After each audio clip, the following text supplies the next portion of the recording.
as the only way to stop him.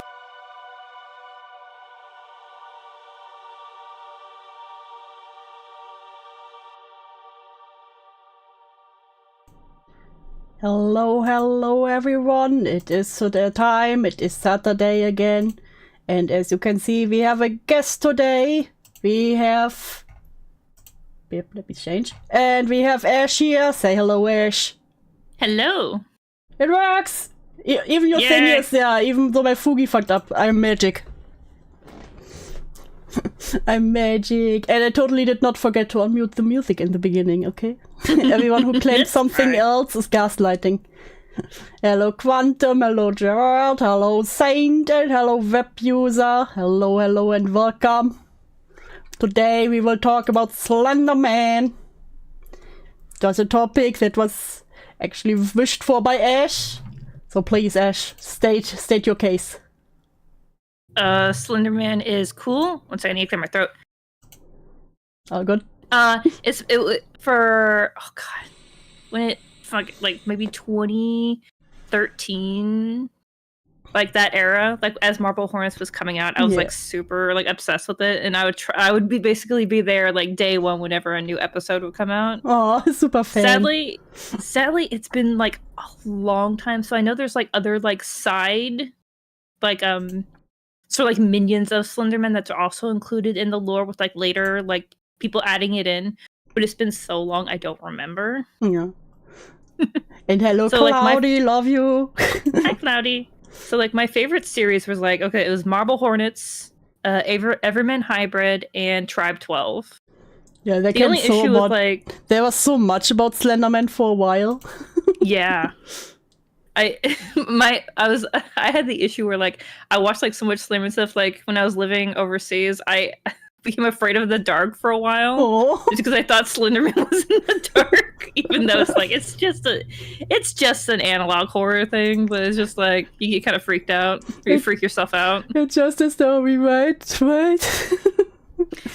I think like the only issue, like Marble Horns is really easy to watch because like I believe most of everything's on the one channel, but like Everyman Hybrid and Tribe 12 do the thing where they have like other YouTube channels that are tied to the series as well. So you have to go find a wiki that lists all of them in order to get like the whole story.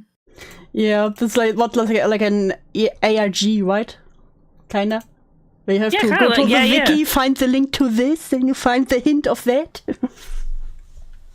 Yeah, it's like I think it was Tribe 12. Like there was like a side character that like was like hacking into finger quotes the YouTube channel, and you would go to their channel to see their side of what's going on. Yeah, I think I first heard of Gentleman when it was the game came out 8 pages. Yes, I played that. Same, because it was just everywhere. Like I know Markiplier played it back then when I was big Markiplier watcher. PewDiePie played it, like every YouTuber played it at some point, I think. And that's when I got into the creepypasta lore of it, and then I also was like for some time the Slenderman girly. I think I found out about Slenderman just because like I had some friends who were from Something Awful, and if I remember correctly, Slenderman came from Something Awful. Yes, it's like a this is what I learned today. Like a I'm trying to remember, almost like they're making creepypastas. If I remember correctly, it's been like 13 plus years, so I'm just like trying to remember. Don't worry, we will learn the whole history of Slenderman today. That goes over everything. And you also watched the amazing 2018 movie. Oh god, the movie was so bad. It was so good. I even made have an extra video open that only talks about the movie because I feel like I have to show how bad it is. Der große Mann. Like when we get to that part, I can give like my little opinions where I feel it's bad. Yeah, please. Yeah, in Germany we even have our own version of Slenderman, which is Der Großmann. which is just like the tall man. Oh yeah. There is a movie. It's not like Slenderman, but it's like inspired, called The Empty Man. Is he empty? He's very creepy looking.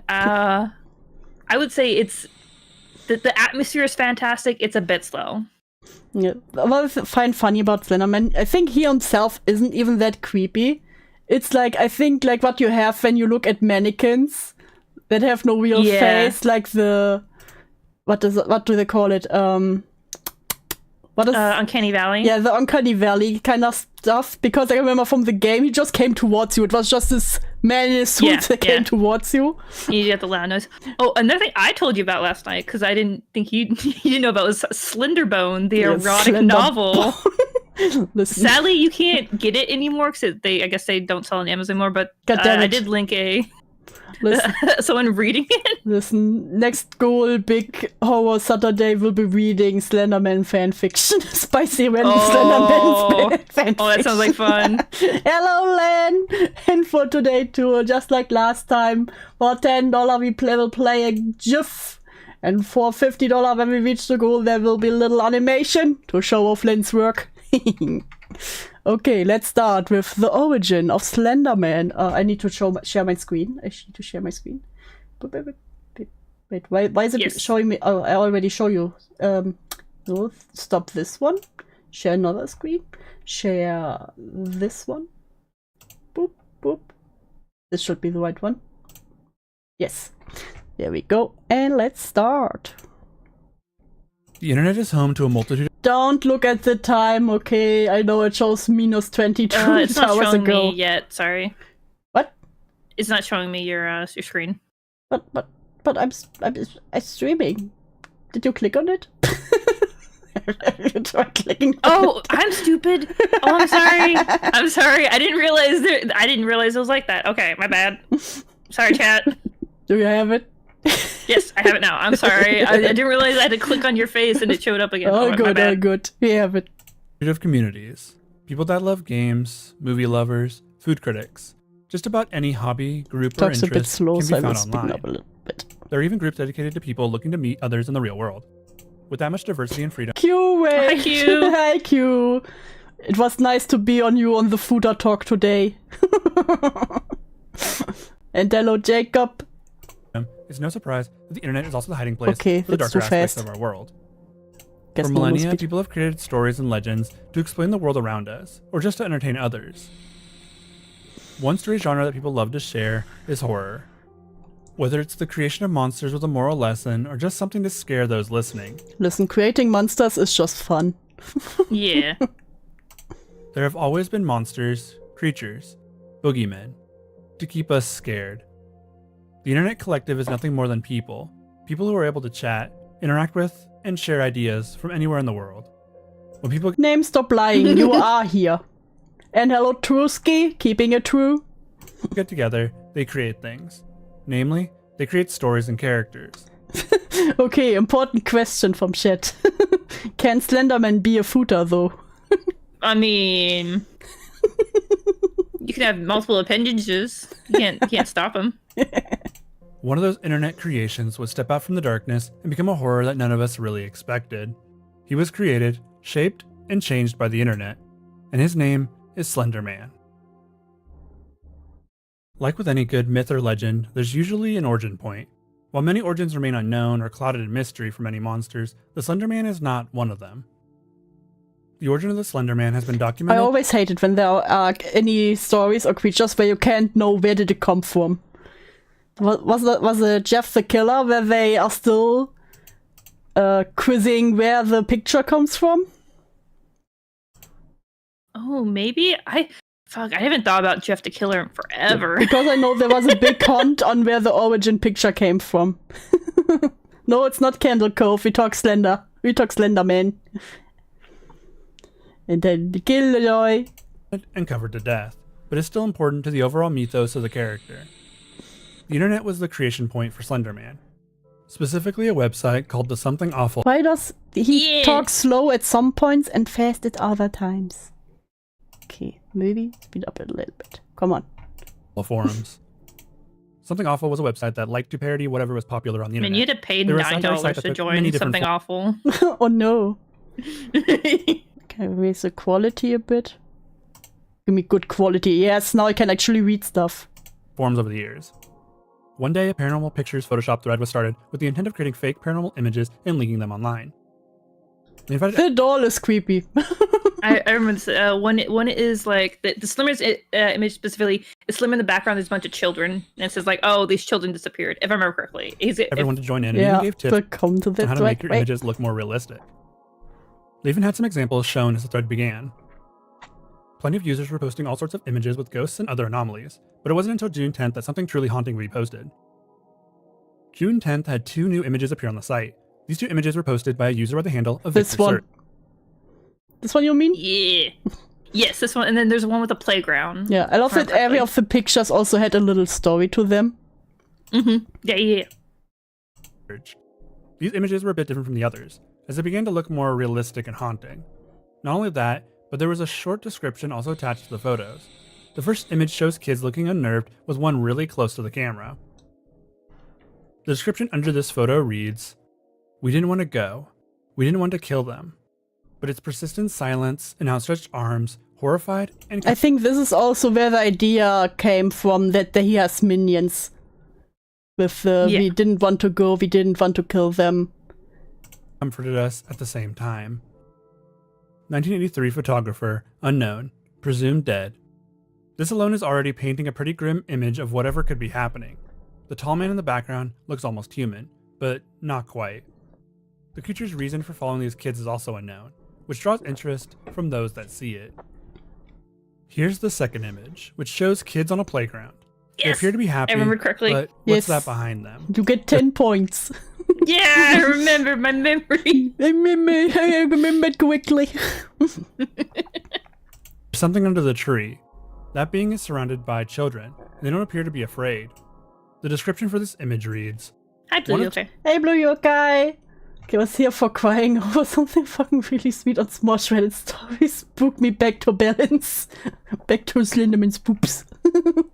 2 recovered photographs from the Sterling City Library blaze, notable for being taken the day which 14 children vanished, and for what is referred to as the Slender Man.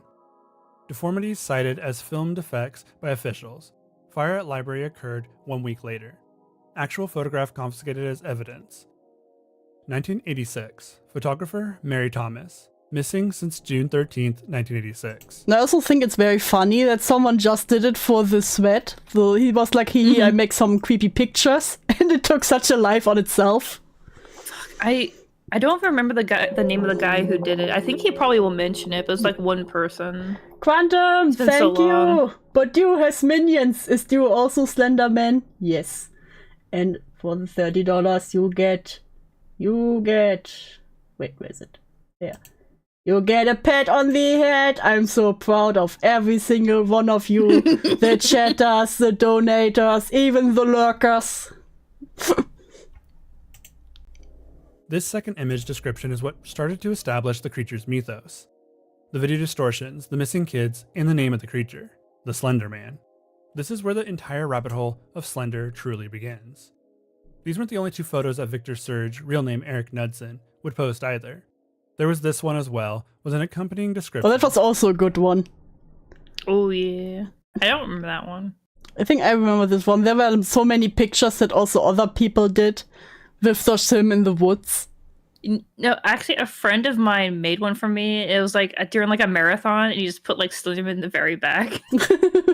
He said like, "Oh, this is real." It's like finding Waldo, you know. Find the Slenderman. Both subjects were hunting in the Steinman Woods.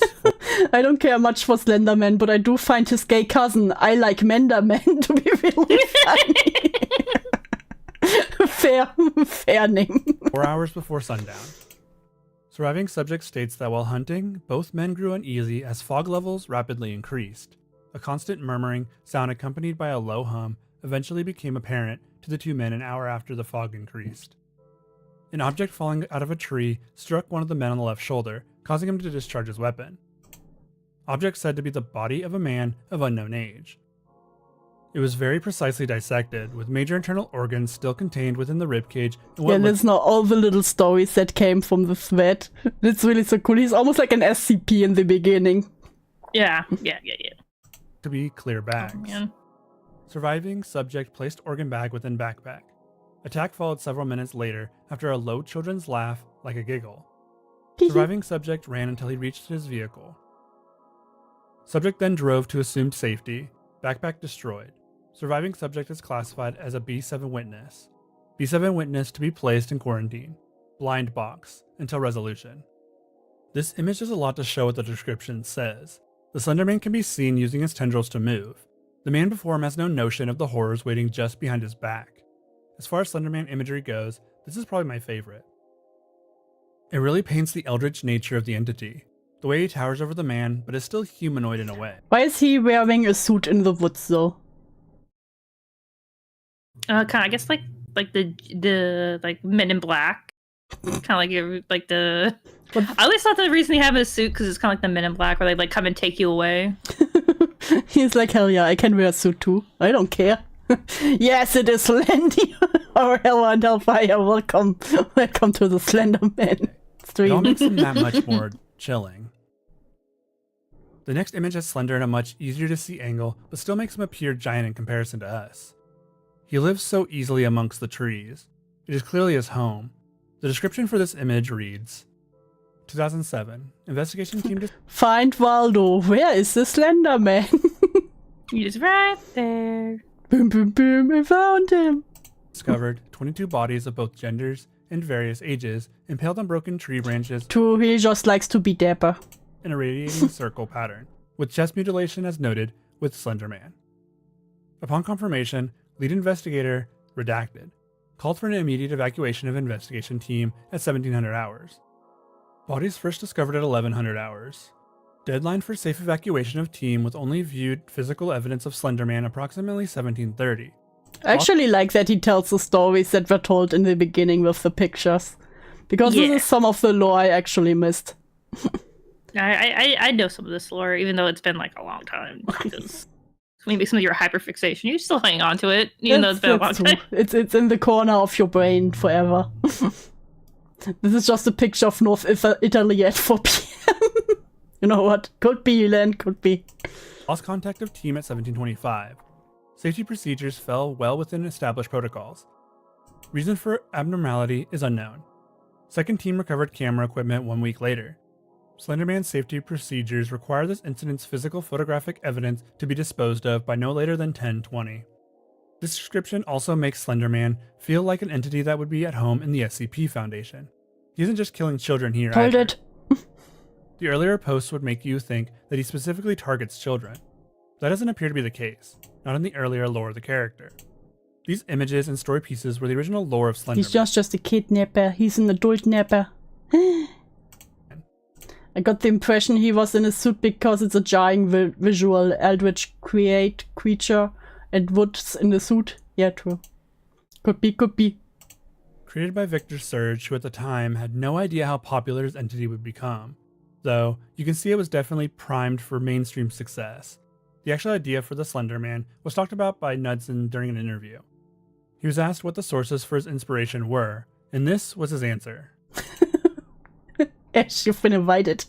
So now I don't just have to drag you on my channel, but now Ash, sweet. Oh, nice. We will all talk horror. You will be dragged now down the horror pipeline. I didn't want to do like any horror streams because I feel like I would be like aping off what you do. So I'm like, It's okay. You can talk about sometimes. Come on, we all have our own favorites. You probably will talk less about fucking monsters. I'll probably do like horrified, like haunted locations or stuff like that. Because I'm gonna do a stream like on Kowloon, the walled city in China, and then like prisons. Oh, that's cool. See, that's something I wouldn't do. So. More horror is always good. Influenced by H.P. Lovecraft, Stephen King, specifically his short stories, the surreal imaginings of William S. Burroughs, and a couple of games with the survival. Dusky, hello! I actually think it's cool that it is also inspired by Silent Hill. For part, and I think The Wake also inspired Slenderman. Genre, Silent Hill and Resident Evil. I feel the most direct influences were Zach Parsons' That Insidious Beast, the Stephen King short story The Mist, the Something Awful tale regarding the Rake, reports of so-called shadow people, Mothman, and the Mad Gasser of Mattoon.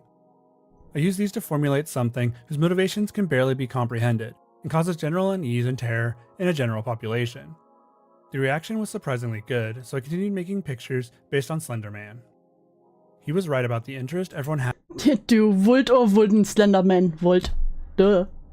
What them tentacles do. Also, I think something that added to the horror in the beginning, that you only had these pictures and no real backstory to it, so I think it's always something that kind of adds to a horror. Just a creature that could appear out of nowhere and you don't really know how it works, or what it is, or why it's there. Yeah, I always feel like when people over-explain, like, horror, it kind of loses its, like, impact. Like, that's one of my biggest issues with, like, the film, but I won't get too far into that. But, like, I just, like, when it's, like, more like people working together to kind of piece together stuff, it's way more interesting. Yeah, I always love it when you have to piece together some hidden clues or something.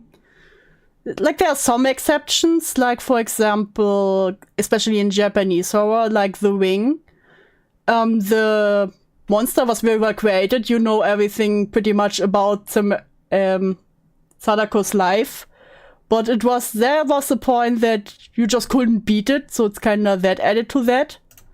And it was just so hopeless and what's tragic what happened. But for the most part, for monsters, to me, it's like the less you understand them, the creepier they can be. I agree. Yeah. Had in the Slender Man. The entire thread slowed posting images and instead started focusing on the Slender Man. There are posters claiming that this thread is now a Slender Man thread. It was clearly the most popular post. There are people creating their own Slender edits, as well as adding lore to the creature. Even though Victor Surge created it, it was already starting to seep into the walls of the internet, where it would take on a life of its own. The story continued in the thread. Victor Surge posted another image from inside of a house. This image showed a tall man with a tentacle. The description claimed that image distortions seemed to be common with this anomaly. Just doubling down. Ew. I didn't know this image. Oh yeah, I haven't seen this before. Hello? Oh, I finally found it. I found the one my friend made me. I had to scroll through all the way through my fucking Tumblr to find it. Not the Here we go. Tumblr. Wait, can I show it? Yeah, you can show it. A friend made it for me. Okay. But it's like from years ago. Where's the Slender Man? There he is. I told you, it's like finding Waldo. At first I looked at this pale man behind here. Just looks so pale. I thought, is that him? Is he wearing sunglasses? Oh Jesus, that's the wrong one. Yeah, I didn't know this picture. He looks like he's wearing sunglasses. Yeah. He's extra dapper. On the image video manipulations of the Slender Man. Another post was this doctor's note. They noticed ink stains or possibly blood stains all over it. Or another thing I think that really added was especially in the... I think it was also in the Hornets thingy. Please say the name again from it, I forgot. Marble Hornets? The Marble Hornets, and also in the 8 pages was like the insane scrabbling. It kind of reminds me of House of Leaves as well. Yeah, like the pictures. After reading that, like yeah, just the madness text. Yeah, the madness text and scrabbling and doodling. Like instead of, oh here I have this hyper specific picture of him, no, it's just like always, he sees you. Run. Well, you can't run. The note is from 93 and has some interesting but crazy text written all over it. The repeated Slenderman phrase along with "kill us" can be seen in the top right corner. There's a description that's hard to make out, but it looks like it says, "Fog rolled in 3 p.m. It appeared 3:27. Mark and Evan went outside. Couldn't cover them. Fog too thick. Screams and sounds like a baby laughing but deeper. It's out in the fog." Can you imagine just a deep baby laugh? What does it even sound like? Goo goo gaga. We may be a little outside of town, but someone will come by. Rest of us can't sleep. No food, no power. What does it want? Tom showed that weird case file. There's a hint of lore here that implies a lot. Most important is that Slenderman has been documented before. The weird case file could also be referring to the earlier fire from the first images. Or the Saying just me writing notes that I'm going to the store for my wife. children that had gone missing. This is excellent trickling of lore that is being done in just this thread alone. You really feel like the Slender Man is some eldritch entity that has existed and will continue to exist when we're all gone. This actually reminds me a lot of the origins of Zolgo. The original Something Awful creation would become the internet's own eldritch horror. There was a story posted on 4chan that was never Dude, I can't take Slenderman seriously anymore. I saw a Twitter account that just keep replying to people saying, find my pages. Imagine Slenderman just retweeting you, find my pages. Find them. properly archived. It told the tale of a group looking into a new cavern with mentions of Zolgo everywhere. The story was well written and definitely H.P. Lovecraft inspired. Further, That's the one sad thing about Slenderman, like the mainstream pretty much killed it. The movie was like the last nail in the coffin. Do you know that they made a part 2? I'm so excited to see part 2 of the bad Slenderman movie. into the Something Awful thread is another post about a local boy that has gone missing. In Wichita, Kansas, an 8-year-old boy named Jake Greenwood went missing from his backyard around 5:20 p.m. on the 19th of May. He was playing near the trees like he usually did, the mother noted. Nothing was out of the ordinary, she continued. It was noted by school officials where he attended that Jake was acting irritable, not only at school but at home as well. He also made mentions of a thin man in all black. To go along with this report was a newspaper clipping. I don't even care that the movie came out way too late. The problem is, it was bad. Real bad. Yeah. Really, really bad. I mean bad, so bad it's not even funny. Like, there are movies that can be bad, but they are so bad it's good again. That movie was not it. It states that this incident happened in 2004, which means that the Slenderman has been in 3 separate decades now. The 80s, 90s, and now the 2000s. He's old. Along with the article were these pictures that were drawn Aww. by Jake. They depict the Slenderman in strange places, but always near the boy. Others were also adding to the I just found the Twitter account and he's still at it. He never give up. He never leave. A real lore one. here with a post He's a real one. He will forever be there to say, find my pages. from a user named Mr.47. Police have a few leads in a missing girl case, by Will Higgins, posted June 15th, 1987. Of course he was in Germany. He's everywhere. Slendy just wants you to get off his lawn. Get out of my woods. Stop littering. Sterling City, California. A spokesman for the Sterling City Police Department admitted this week that there were no promising leads in the case of 8-year-old Katrina Elkins, who went missing from her home Thursday night. It's like she disappeared into thin air, said neighbor and family friend Mary Beth Carlisle. Police were called to the residence at 6:30 a.m. on Friday morning by Katrina's father, David. Oh yeah, there's a story about World War II Germany where he killed a Nazi soldier. Listen, Slendy's a true hero. He hates Nazis. I think he even tells a story in this one.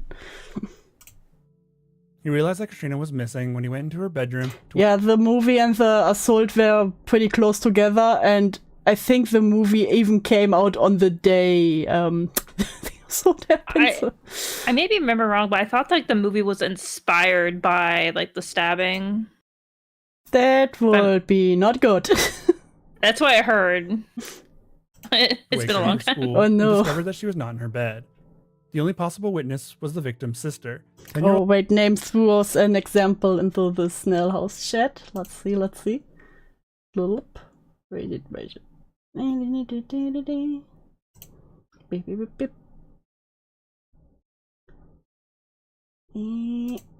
There it is. If I stretch my arms as far as they go, I can feel the edges of the sky. Slenderman, me when you collect my pages. It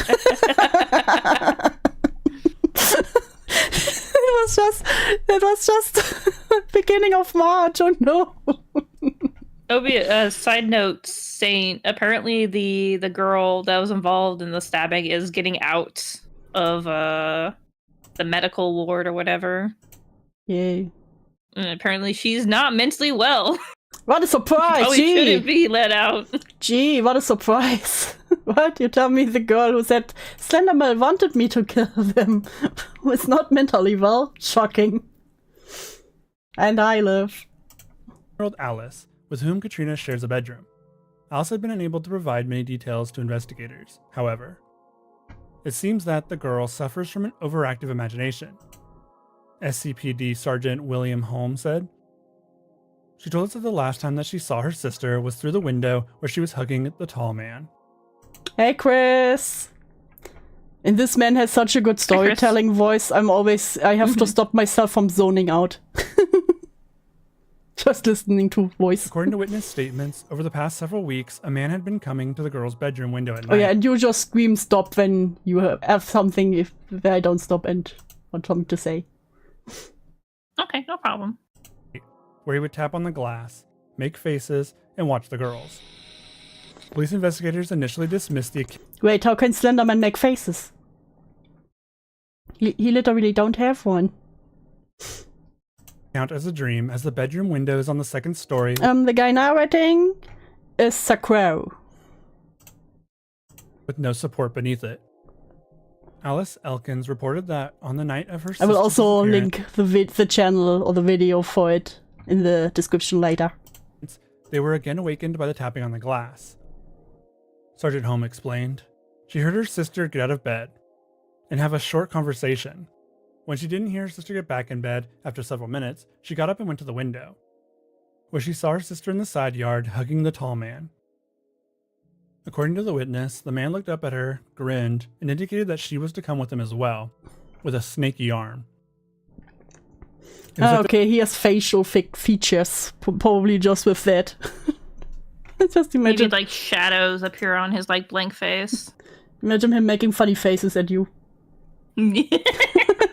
Uses his tentacles. I have a mustache. Mustache. Drawing them on with a pen. Like on a whiteboard.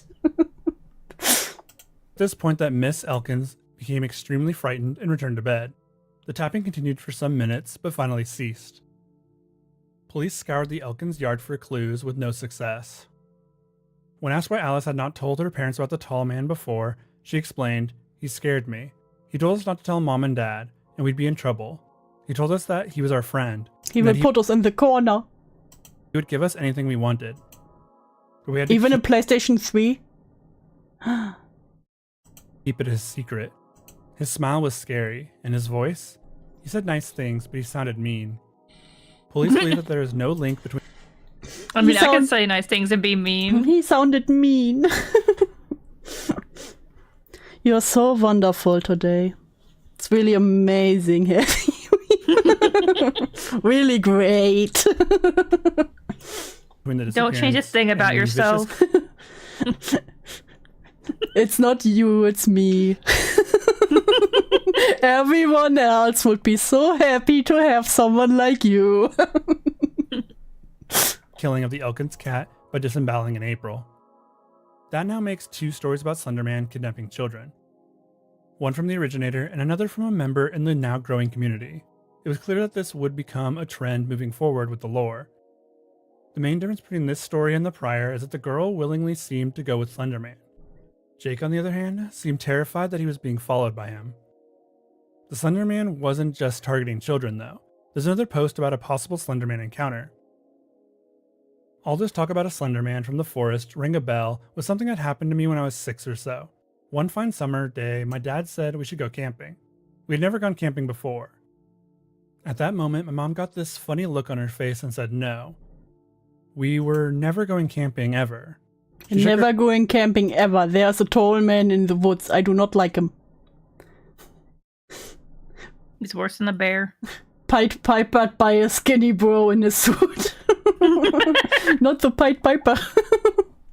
Listen, I ship Pied Piper and Slenderman. Her head and mumbled to my dad, "You know why, that skinny thing." That was the end of that. Mind you, this all happened like 15 years ago when I was just a little girl. I really haven't put much thought into it since. But this recent thread reminded me to ask Mom about when I saw her yesterday at church. I asked her in the parking lot after Mass, and she got real quiet. Just like when Dad mentioned we should go camping all those years ago. Then she spoke. "Well, it was over 30 years ago now, and you're an adult, so I suppose it's okay if you knew. I was just a teenager, and Mike was just barely older than I. Him, your aunts, Lori and Kim." "Who?" I asked. I never heard either of those people before. But I have more family members? Crazy. But she didn't explain and kept talking. we went camping up by Diamond Lake. Those days it wasn't so built up, and it was a nice place to camp. The second night we were there, Lori said she had to pee, so she got up to do her business, a few paces away from the campfire. Imagine getting kidnapped by Slenderman while you take a piss in the forest. Oh, that'd be so... if you piss on Slenderman. Worst possible moment. Like, dude. Oh, no. Some respect here, please. But she didn't return after a few minutes, and we got worried and went after her. We found her just a few yards from us, staring into the dark tree branches. Kimberly was closest to Lori, and she sort of nudged her, and when she nudged her, she didn't reply. And she didn't reply when she pushed her and yelled at her, but Lori didn't move. I was just about to ask her what she was doing when I heard this noise calling my name. It wasn't a voice. It was like the sound of nails on a chalkboard. I don't know if it was real or if it was in What a lovely voice he seems to have. Meow. my own head, but it called me, and I was too terrified to move or run or even call out to Mike or my sisters. Then, out of the woods, this tall thing in a business suit came at us. It wasn't walking on its legs, though. It bobbed along on these huge tentacles, like an octopus. If an octopus could walk. I don't remember. Octopus man. That's the thing, like, at least with Marble Harness, I don't believe we really saw him, like, walk ever towards people. He would, like, sometimes move. He just I stands guess there. he's entering a room, but he just usually just teleports. He just boop boop. Yeah, there are many different things. Sometimes he walks, sometimes he just moves his tentacles, and sometimes he just does the teleporting thing. I think the teleporting thing is the coolest, when you don't really see him walk. Remember exactly how many it had, though. It was just lit up by our campfire. I was paralyzed, but When we used to go camping, they warned us not to get bit by rattlesnake. Which would be worse, Slenderman or rattlesnake? What would you say, Ash? What's worse, Slenderman or rattlesnake? Rattlesnake. I don't like snakes. You know what? I rather have Slenderman kidnap me. You know what? But true. Do I hear you, Joel? Chill, bro. Shut up. Let me be. This is a safe space. We do not judge here. Mike wasn't. He started after it and told us to run back to the tent. Suddenly, I snapped back to myself, and I did. I ran back to the tent, and I hid there under all 4 of our sleeping bags, crying and trying not to listen to the horrible sounds I could hear. No screaming. There was never any human voices. Sounds of crunching and tearing and popping. Crunching. 2 days later, people came looking for us. I was still hiding under the sleeping bags, but they found Mike first, then what was left of our sisters, high up in the trees, skewered like sis kebabs. Whatever it wasn't. It was a funny way to say it. Yo, I remember my sister being skewered like a shish kebab. Tragic times. Just content to kill our sisters. Instead, it left Mike alive, with the eyes of both of our sisters in his mouth. They blamed him, and he's been in prison ever since. But I don't think he knows or even cares where he is. That skinny thing took his mind. They listened to my story and said we were on LSD. My family, they knew Mike could never do anything like that, and they believed me. Also, what do you like better, when Slenderman suddenly apparently kills people brutally, or when they just disappear? Ooh, that depends. I think I like when they disappear, just because you don't exactly know what happened. Yeah. But I also like what they just said, that maybe I would have found this story a bit creepier if the sisters disappeared, but they would have found their eyes in the mouth of the brother. Like you just said. Ooh, yeah. I think that would have been creepier instead of the sisters just hanging there like a shish kebab. Did he make a dead sister joke? Yes. Weird things happen. Weird things. It's all a bit out there, but it has a lot in common with some of the other Slenderman stories, so I thought I'd post it. This happened in eastern Washington in 1977, and my uncle is in prison, but I thought, up until yesterday at least, that he killed a guy in a fight. I'd never heard of my aunts before though, and I'm not getting any Google results for Lori or Kimberly Ward, but that might be because no one's bothered to put that stuff on the internet yet. This wasn't just adding to the lore, this was a claimed sighting of the Slender Man back in the 70s. He was already starting to grow outside of his original story. The internet was starting to do what it does best. That is... So Slenderman is at least over 50 years old from this point on. Oh, just my type. He's a silver fox. Take something and start to morph it into its own. You can see this with a post I later never got why he killed people. That's part of the theme, Saint. That's what makes it spooky. It's because you see him and you're not supposed to. Like, he's supposed to be sort of like if you know he exists, you can't exist. And you're unworthy of his image in your brain. on in the thread. Someone posted a psych hospital report about a girl in her 20s that was found wandering the streets. She was badly cut and bruised. The initial thought was that she was attacked by someone, but she wouldn't respond to any questions. Eventually the patient started to speak. Well, it was more rambling. Most of it was incoherent. There were a few choice words that she would repeat though, ones that seemed important to staff. She would repeatedly mention a tall man Saint, you're no fun. Shut up. and empty eyes. There was a small breakthrough where she finally said 2 words in a coherent manner.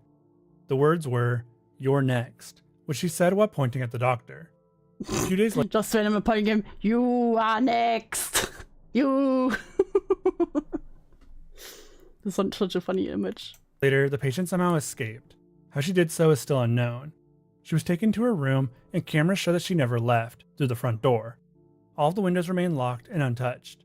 It is unknown how she escaped and where she is now. Slenderman's lore is starting to develop here. He tortured this woman into near insanity. Then, when she passed on her curse, he took her. There's no word that the staff have any clue what is happening either. The case passed along, but never seemed to be followed up on. The earliest depiction of the Slenderman in this thread placed the creature in World War II Germany. Yeah, let's go. World War II Germany, anti-Nazi, Oh, and boy. Slenderman. He was spotted in a forest where a bunch of undercover soldiers were trying to get some Nazi plans from another undercover agent. This is when they heard a Nazi soldier screaming and running through the woods. The soldier had a broken leg and ran to the group of men shouting that he was coming. They of course had no idea what he was referring to, but it didn't take long for them to figure out who he was. A tall man in a black suit walked out of the complete darkness of the forest. He had no face, but a thin slice where a mouth might be. The person telling this story was the grandpa of the poster. He said that he started to ask the man who he was in every language that he knew. The tall, slender man didn't respond, instead moved closer to the group. Eventually one of Grandpa's men points his gun and tells the man to put his hands up. The slender man then rises from the ground on his tendrils. Tentacles up. He wasn't a man at all, but some sort of abomination. He reached one tendril out and grabbed the man before being shot by the group. The bullets did nothing, and the monster disappeared back into the forest, with the screaming of the Nazi soldier fading into the woods. I can confirm Slenderman. Based. Slenderman did indeed kill Hitler. True story. More and more Slenderman stories were being posted. People then started to say that they dreamt of Slenderman. He was starting to escape the world in which he was being created. He was already having an effect on those in the thread. All these posts were from 2009, before the golden era of creepypastas. The Slenderman wasn't necessarily a creepypasta. He was an urban legend created by the internet, which is what a lot of the early creepypastas were. I think Slenderman was even one of the earliest urban legend created by the internet. Like there weren't really many before, or not many that got as big as him. I think this guy has actually a video on what was it? He had like a list like when the internet tried to scare us, and he has like a from this year to this year. Yeah. It would be good. Oh, here we go. It was 1 month ago. The decade where the internet tried to scare us. 2010 to 2019. So probably, yeah. See? Before they got absorbed into the umbrella term. This isn't to say that the Slenderman Because I wouldn't know some people actually thought he was a real urban legend. Yes, Starsprinter. And yes, that's when that just was in the beginning. It started on the Something Awful forum where they posted it for a creepy picture thread, and then suddenly people liked it so much it started to spread. receive his own creepypasta, but we'll get to those in a bit. The Slenderman was already showing potential as an internet meme. The earliest site other than the Something Awful to adopt the Slenderman was 4chan. The Paranormal Board made mention of the Slenderman in the same year Of that it course, appeared it's in that 4chan. prior forum, with the earliest mention being in June of 2009. Stories of the Slenderman on 4chan are hard to find due to how the site operates. It was a pretty popular topic at one point. It was so popular that it started to leak out again from both 4chan and the Something Awful forums. There are posts about the Slenderman on sites like the Unfiction Forums, Fangoria, Wikibin, TV Tropes, DeviantArt, and of course, Oh, I know the TV tropes. Reddit. It even had its own site at one point, Slender Nation. The Unfiction Forums are a place where people post their unfiction stories in one place. Unfiction is a term for stories or artistic works that represent themselves as pertaining to the real world, but are their own contained world. ARGs are another form of unfiction, except that they require players to work. Many stories of the Slenderman were posted to the Unfiction Forums, where they were presented as findings people made when researching the Slenderman. Found these pages in the woods. Boo. Look in your own woods, maybe they'll find them too. I know some people actually play pranks where they shared, what is the word? Spread some pages of Slenderman in the woods nearby. Just to scare locals. Many of the early works of those that participated in the building of Slender lore presented their stories this way. Like we saw in Something Awful forum threads, people were all sharing stories that they obtained from somewhere else. Hardly any of them were presented as first-hand accounts. This really built the mythos of Slender as an urban legend or myth that was being spread, like the stories of vampires or Wendigos. Slender Nation is a forum site that is still active today.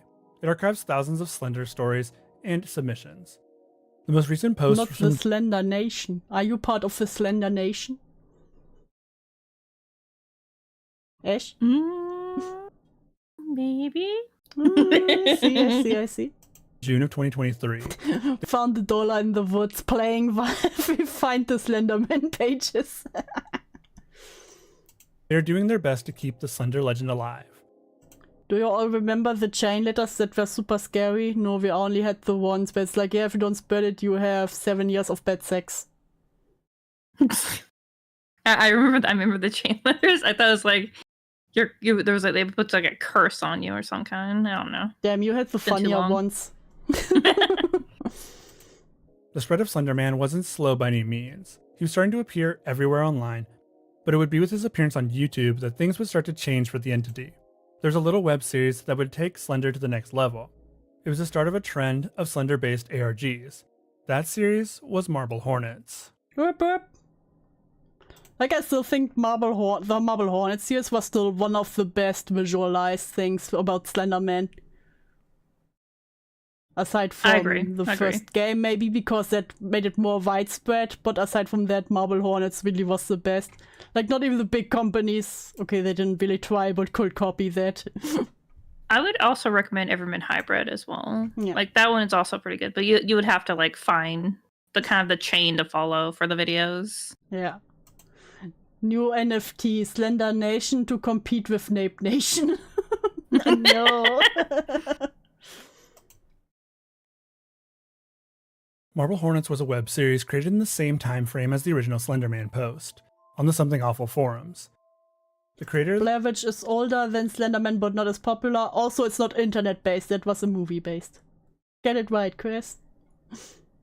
The series, Troy Wagner, wanted to use the character in video format since no one else in the post had attempted to do so yet. This led to this post as the preliminary start of the video series. About 2 or 3 years ago, a film school friend of mine, Alex, was working on his first feature-length movie. It was called Marble Hornets, and I think it was about a 20-something returning to his childhood home and recalling events that happened there. It was pretty I literally forgot I was listening to this. Thank you, Name. I'm so glad to hear that. His film student fare, but I helped out for a few Name. days before my summer classes started. Name is always lovely and supportive. And a few rare occasions after that. Everyone on the set seemed pretty excited to be making it, especially Alex. The set itself was about half a mile away from Alex's house, roughly a 30-minute drive away from where I lived at the time. It was a pretty heavily wooded area, I guess to give it a sparsely populated small town feel. Most of the movie took place outside. After about 2 months of off and on shooting, Alex dropped his pet project completely. It was really sudden when he let me know about it. When I asked him why, he told me it was because of the unworkable conditions of where he had picked to shoot. Name, that happens to me all the time, but I forget I'm actually streaming. And then I have to stop myself from zoning out. Which struck me as very odd since he had been living around that area since he was 8. I never seemed to have a problem with it. What's even stranger, You guys helped me through my extremely tedious homework. So blessed. Oh, I'm glad to hear that, Blue. Always a pleasure. Yeah. is that he acted incredibly distant when telling me this news. Soon after, he started avoiding me, and from what I hear, everyone else. All he did was sit around his house. Being a film student as well, I hated to see his work go to waste and decided to talk to him about it a bit more. A few weeks after he had stopped shooting, I finally convinced him to let me come over. Something about him was worse than I'd originally thought. He had lost a good bit of weight and looked pretty sickly. I pretended like I didn't notice, and we just hung out for a while. Chill drummer. Chill drummer. Drummer has to stay. He has his days. My source is a built-in crack pipe. I know, I think you should smoke a little bit less of it, okay? Well, I think what's also helped with the Hornets is that found footage kind of vibe they had. Yeah. Going it was on. still pretty. It hadn't become overdone. I don't think Paranormal Activity was. Ooh, wait. I think Paranormal Activity was before then. I think it was just because it was novel for the internet. Yeah. And because people were just bored of it in films. Yeah, I think especially with indie horror films on YouTube and stuff, it really gets the vibe across. In the big movies, it's a win or miss. Like, I still think Blair Witch Project was really good in its days. Yeah. And also, if you don't know it and watch it for the first time, I think it can be really good. But Paranormal Activity was like, it could have been good. It had a good premise, but it took too long to actually get to something. You always just saw days of nothing happening, and then, ooh, the chair moved a little bit. Ooh. Okay, so me and my friends, we watched all the Paranormal Activity same. movies together. And it was just like, holy shit! There are some really fucking terrible ones, and there's some good ones. Like the third one, I really liked, and I was like, oh, that was actually pretty good. And then there's the one with like the Mexican gang. Yeah. That was hilariously bad, but still I enjoyed it. Yeah, and then suddenly at the end, everything goes to shit. Everyone dies. You get crashed into the ceiling, and I'm like, yeah, it would have been cool if you maybe split that apart a little bit here and there, you know, and not just the first few nights where you just desperately look at anything that could move. Wow. Yeah. Right before I left, I asked him about Marble Hornets and what he was planning on doing with all his tapes of raw footage. With almost no hesitation, I just remember. he simply said, Okay. The best Paranormal Activity is the one we never got in the States. It's the one that takes place in Japan. I just remember. I watched the Japan one. It's so good, actually. It's so fucking good. I'm so sad we never got it in the States. I didn't know about it until we watched it. It was like her getting up and because she's basically was hit in a car accident, and she's possessed. She gets her bones like crunching. Yeah, and then she's possessed and she's standing with broken legs. Yes, and there was one night when she stood beside the bed for multiple hours. That was so creepy when I watched it. It was really so cool. Mm-hmm. Yes. That one should have been more popular, the Japanese one. Yeah, we should go over here instead of just it being kept over in Japan. Exactly. Burn them. This serves as the introduction into the world of Marble Hornets. Not only is this the start, but it was also posted to gauge interest in the project, though it was likely already a plan in the minds of the Marble Hornets crew. As 2 days later, the first video on the Marble Hornets YouTube channel would be posted.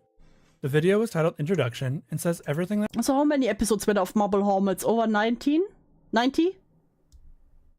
I think? Oh fuck, I don't remember. I'll look it up.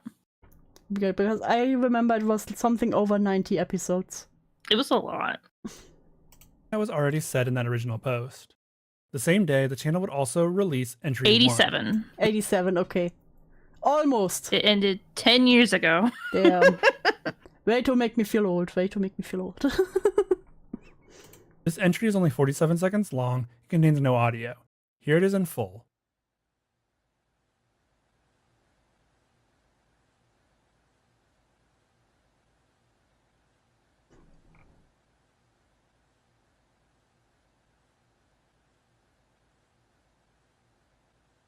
That's also always something I find creepy when you have like someone taking a video and then there's no sound, you can't hear what's going on, but it's wild.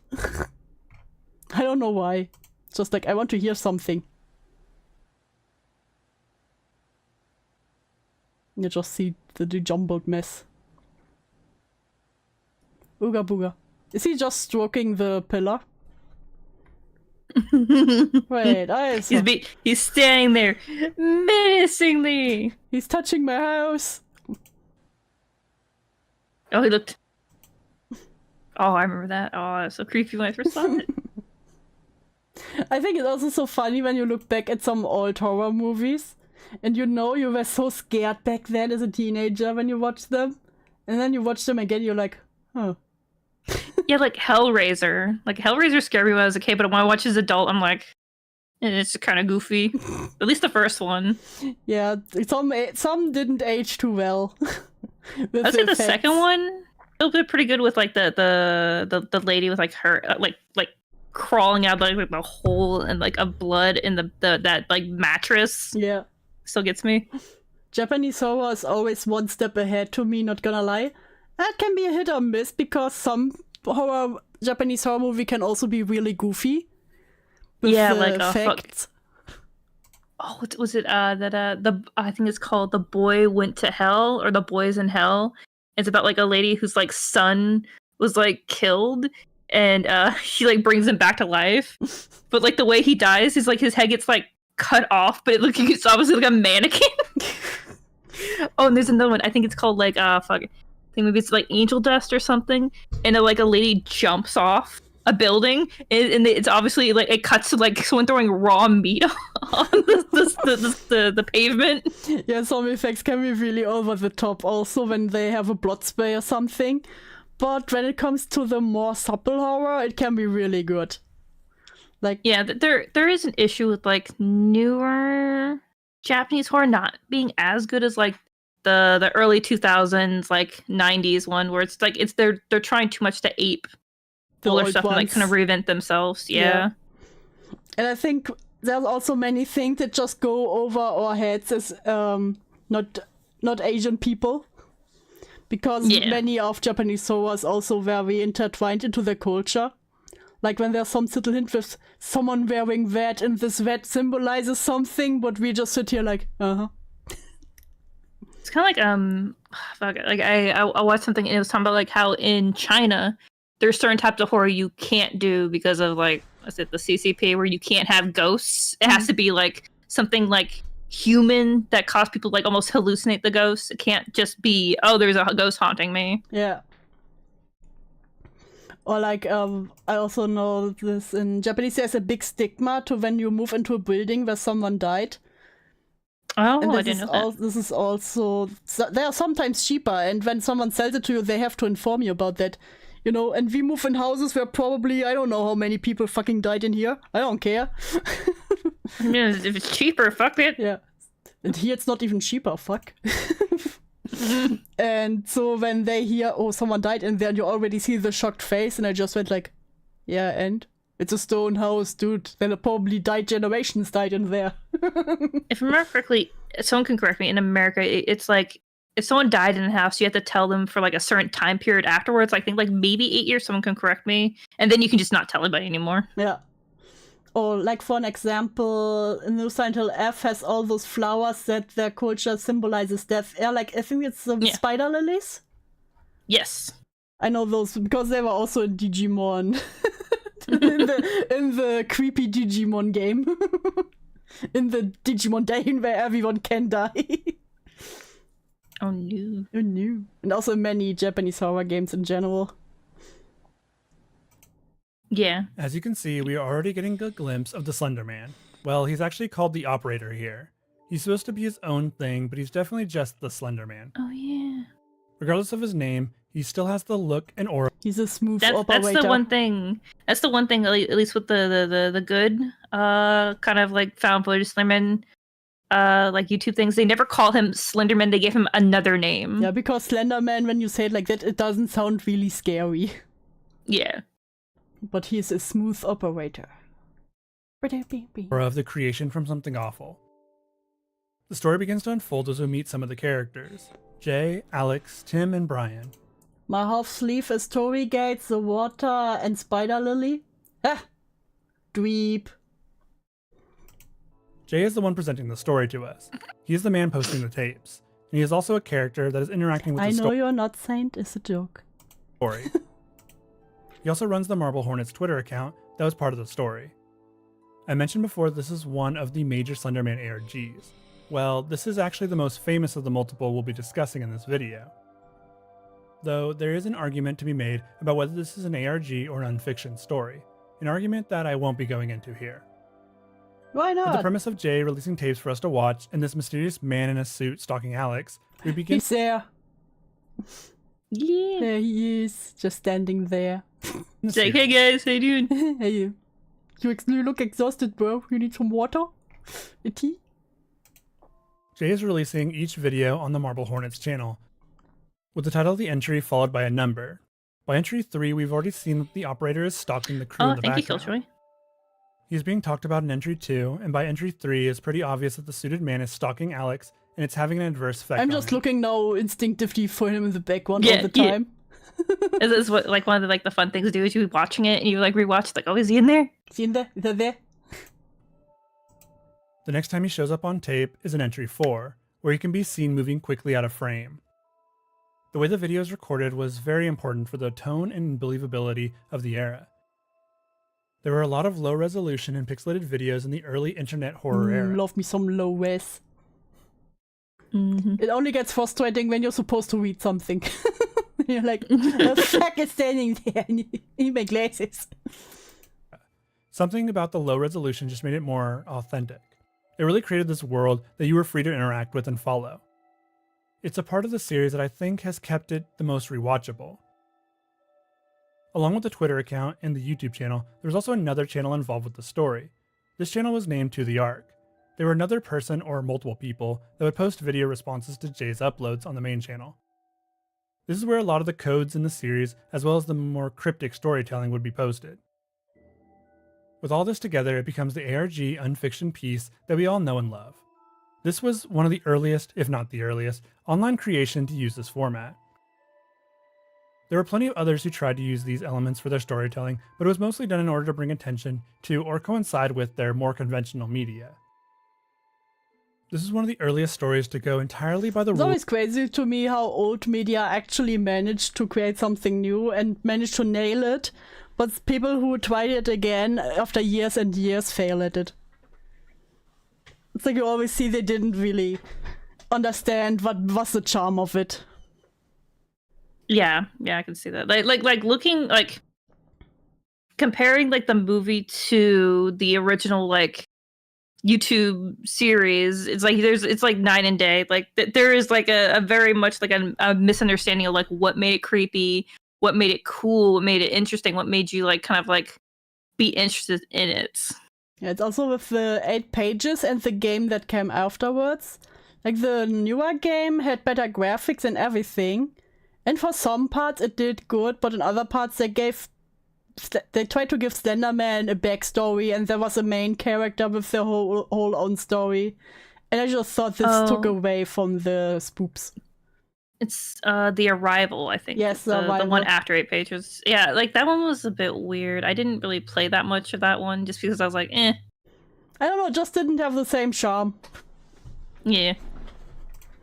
Of the ARG unfiction to tell its complete story. This means that the entire story can be viewed And yes, drama, like trying to replicate leg movements on an automaton without understanding the mechanics of how leg works. True. through all of the mediums made available. Stop Marble Hornet- explaining your monsters. Yes, please. Leave it a mystery. Like for some part, okay, I love some lore, but also I don't want to understand everything about it. Its channel, Yeah, the it's To too The Art much. channel, Yeah. and Jay's Twitter account. This type of storytelling is the perfect medium for Slender, as people were already writing stories this way on the forum. What I mean by this is that the story of Slender was coming out through secondhand accounts by others. Oh, Ash, we have a Zoid question for you.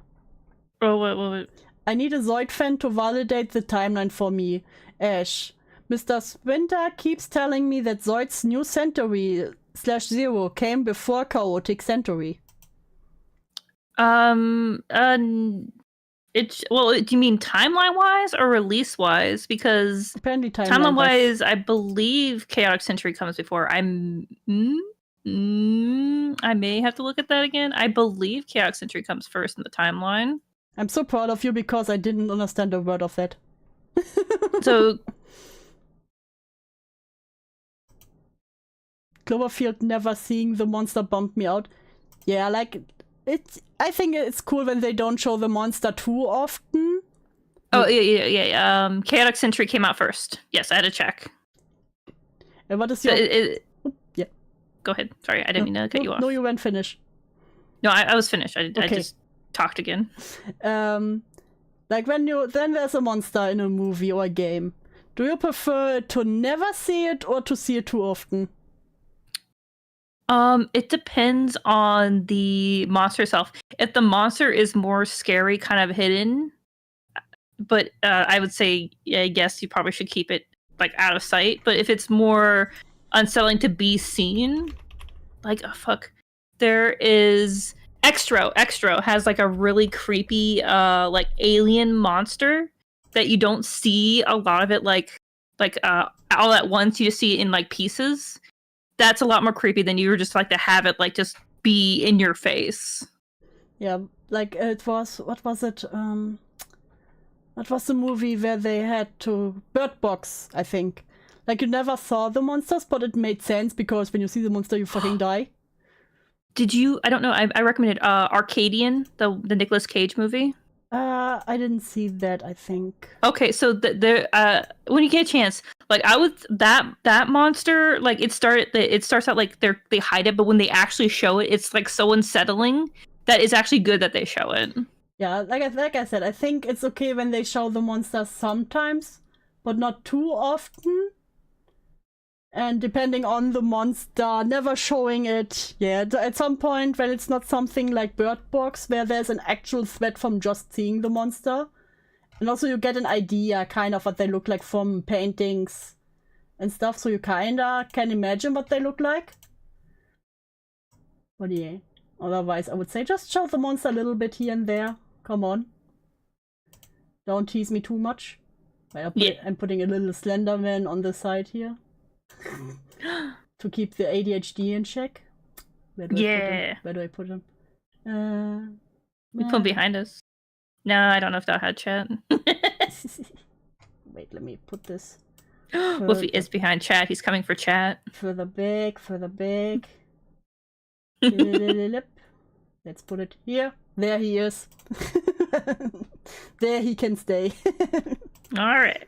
Someone was always trying to piece the story together through journal entries or eyewitness accounts. It was a mystery to be solved, one that everyone reading was now a part of. I won't be going through the entirety of Marble Hornet's story, and instead looking at how it shaped the lore of the developing entity of Slenderman. Early on in the series, we see that the video with the Slenderman is distorted in some way. Not showing the monster lets the viewer's imagination do the work. You need to show it before the suspense sets expectation too high or not show it all. Yeah, I did so often. Yeah, that's agreed. I had it so often that they just showed the monster in the ending, and by that you had so high expectations for the monsters that the design was just Yeah, that's why I recommend Arcadian. Like, it starts out slow, but like the monster like reveal is so worth it. I think the only one I really liked where they showed the monster rather late was The Ritual. Wasn't that with the Son of Loki monster? Yeah, because the monster design was so good, like it actually exceeded my expectations, so it was really really nice. Oh, I don't think I've seen The Ritual. Oh, I definitely recommend it. Okay, I'll add to my wish list or my watch list. Do it. Oh, it's on Netflix. All right, definitely watch that. Yeah, it's on Netflix at the moment. With some sort of pixelation, audio glitches, or just straight up losing all visuals. This aspect of Slenderman's not showing the monster right before an attack or at the end is usually better marketing-wise. Yeah, but also, come on, you have to show some hints of it or parts of it. Come on. lore was already developing in the forums, but took on a whole new aspect here. He was actively making it hard for those that tried to capture footage of him. This aspect gets pushed further and becomes one of his trademarks in the future. Slenderman is also shown to have the ability to teleport people.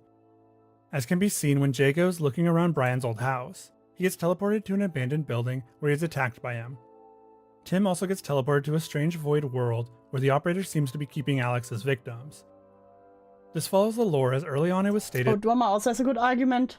Say a grotesque mutation with glowing eyes around the body, barely visible but enough to make you pause and wonder how these contrasting features could possibly connect. That's also a good way to hype the monster up.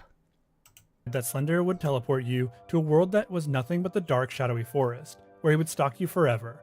Also, yeah, Alex killed a guy. There's also something called Operator Sickness, Slender Sickness, that is shown to affect... Just casually, oh yeah, and he killed a guy. You know, the usual. Just a normal Monday. The characters of the series. They can be seen going through coughing fits and acting ill when the operator is near. This also leads Not to the Slenderman cult. the memory issues that play an important part in the series. It's also a big motivation for a few of the characters, who are suffering from the sickness the most. The sickness even led to two of the more popular characters in the Slender mythos, those being Masky and Hoodie. Both named... Yes, Masky and Hoodie! Okay, those are the ones. Okay. Now I remember. It's been so long! Now you remember the Slenderman sickness? No, I remember Masky and Hoodie now. Mask and Hoodie, the names little are guys. community made, and not the actual names of the characters. Oh, there he is. He has the mask. just chilling there. If I remember correctly, it's theorized that like Masky and Hoodie are like people who were kidnapped by Slenderman, and now he uses them as like puppets. Yeah, his little minions. These two would become minor characters in the overall Slender lore, but are part of a bigger discussion on proxies, which we'll get to Just later. there, chilling. Probably the most notable lore development from the Marble Hornet series, though, were these drawings. These drawings are associated Yes, those are these drawings I remember the most from back then. I think this is so cool. Like, it was, what other movie was that? I think Silent Hill, when you saw the little girl just drawing those creepy pictures. Those always get me. I don't know why. They always have this weird vibe of childlike, but also very creepy. Mm-hmm. so much with Slenderman that it is impossible to separate the two. It would even become the main premise of the Slender indie horror game Rise in the early 2010s, another topic that we'll hit on later. The drawings were part of the lore that really brought out the fear factor in the series. Slender drives those he stalks mad enough to create these images. This series was the biggest push for Slenderman lore into the mainstream internet. Not only did it actually establish a canon for Slenderman lore, it also showed how it can be taken forward, letting others know what they could do with the character. Also showing that you can add to the lore of Slender yourself, like he were an SCP creation. This wouldn't always be a great strength of the lore though. Following in the wake created by Marble Hornets were other ARGs that wanted to use the character and lore. This is why you never leave your bedroom door open. Mm-mm. Only you have to I when have you to have for my cats. cats. Yeah, when you have cats, you're fucked. Yeah. The first worth mentioning is Everyman Hybrid. Yeah. Oh, the hybrid, yeah. That hybrid. The one with the kids raised by the monster. Mama had that. Yeah, true. Mama Oh, was you mean also, Mama? Yeah, Mama. Mama was really good. Mama was also one of the better horror films. This series was born from a much easier to palette idea than the first. Until Dawn has one of my favorite reveals of it just sitting in the background without them drawing attention to it. Yeah, but in the end it just got too much. When there suddenly was one character just shooting away in the underground asylum and they're just everywhere. I saw the trailer for the Until Dawn movie Oh no. when I went to go see Mickey 17. I saw him like, is this Until Dawn? And then it popped up again like, oh yeah, I could tell it's Until Dawn. I know it was also the brand of the game, I get that, but them all just being your stereotypically horror tropes drove me insane. You have the mean girl, Yeah. you have the main girl, you have the stud, Yeah, the nerd. you had the black guy that died. Listen, it's true. It's always in horror movies. There's a group of guys that wanted to create a YouTube fitness channel. During this, they also used an actor to pretend to be Slenderman and appear in the background of their videos. This was done to drum up interest for their show. The problem is, this somehow summons the real Slenderman to them, who begins stalking and following the characters. You stole my likeness. Now you must die. It's my intellectual property, how dare you? That's copyrighted. That's my look.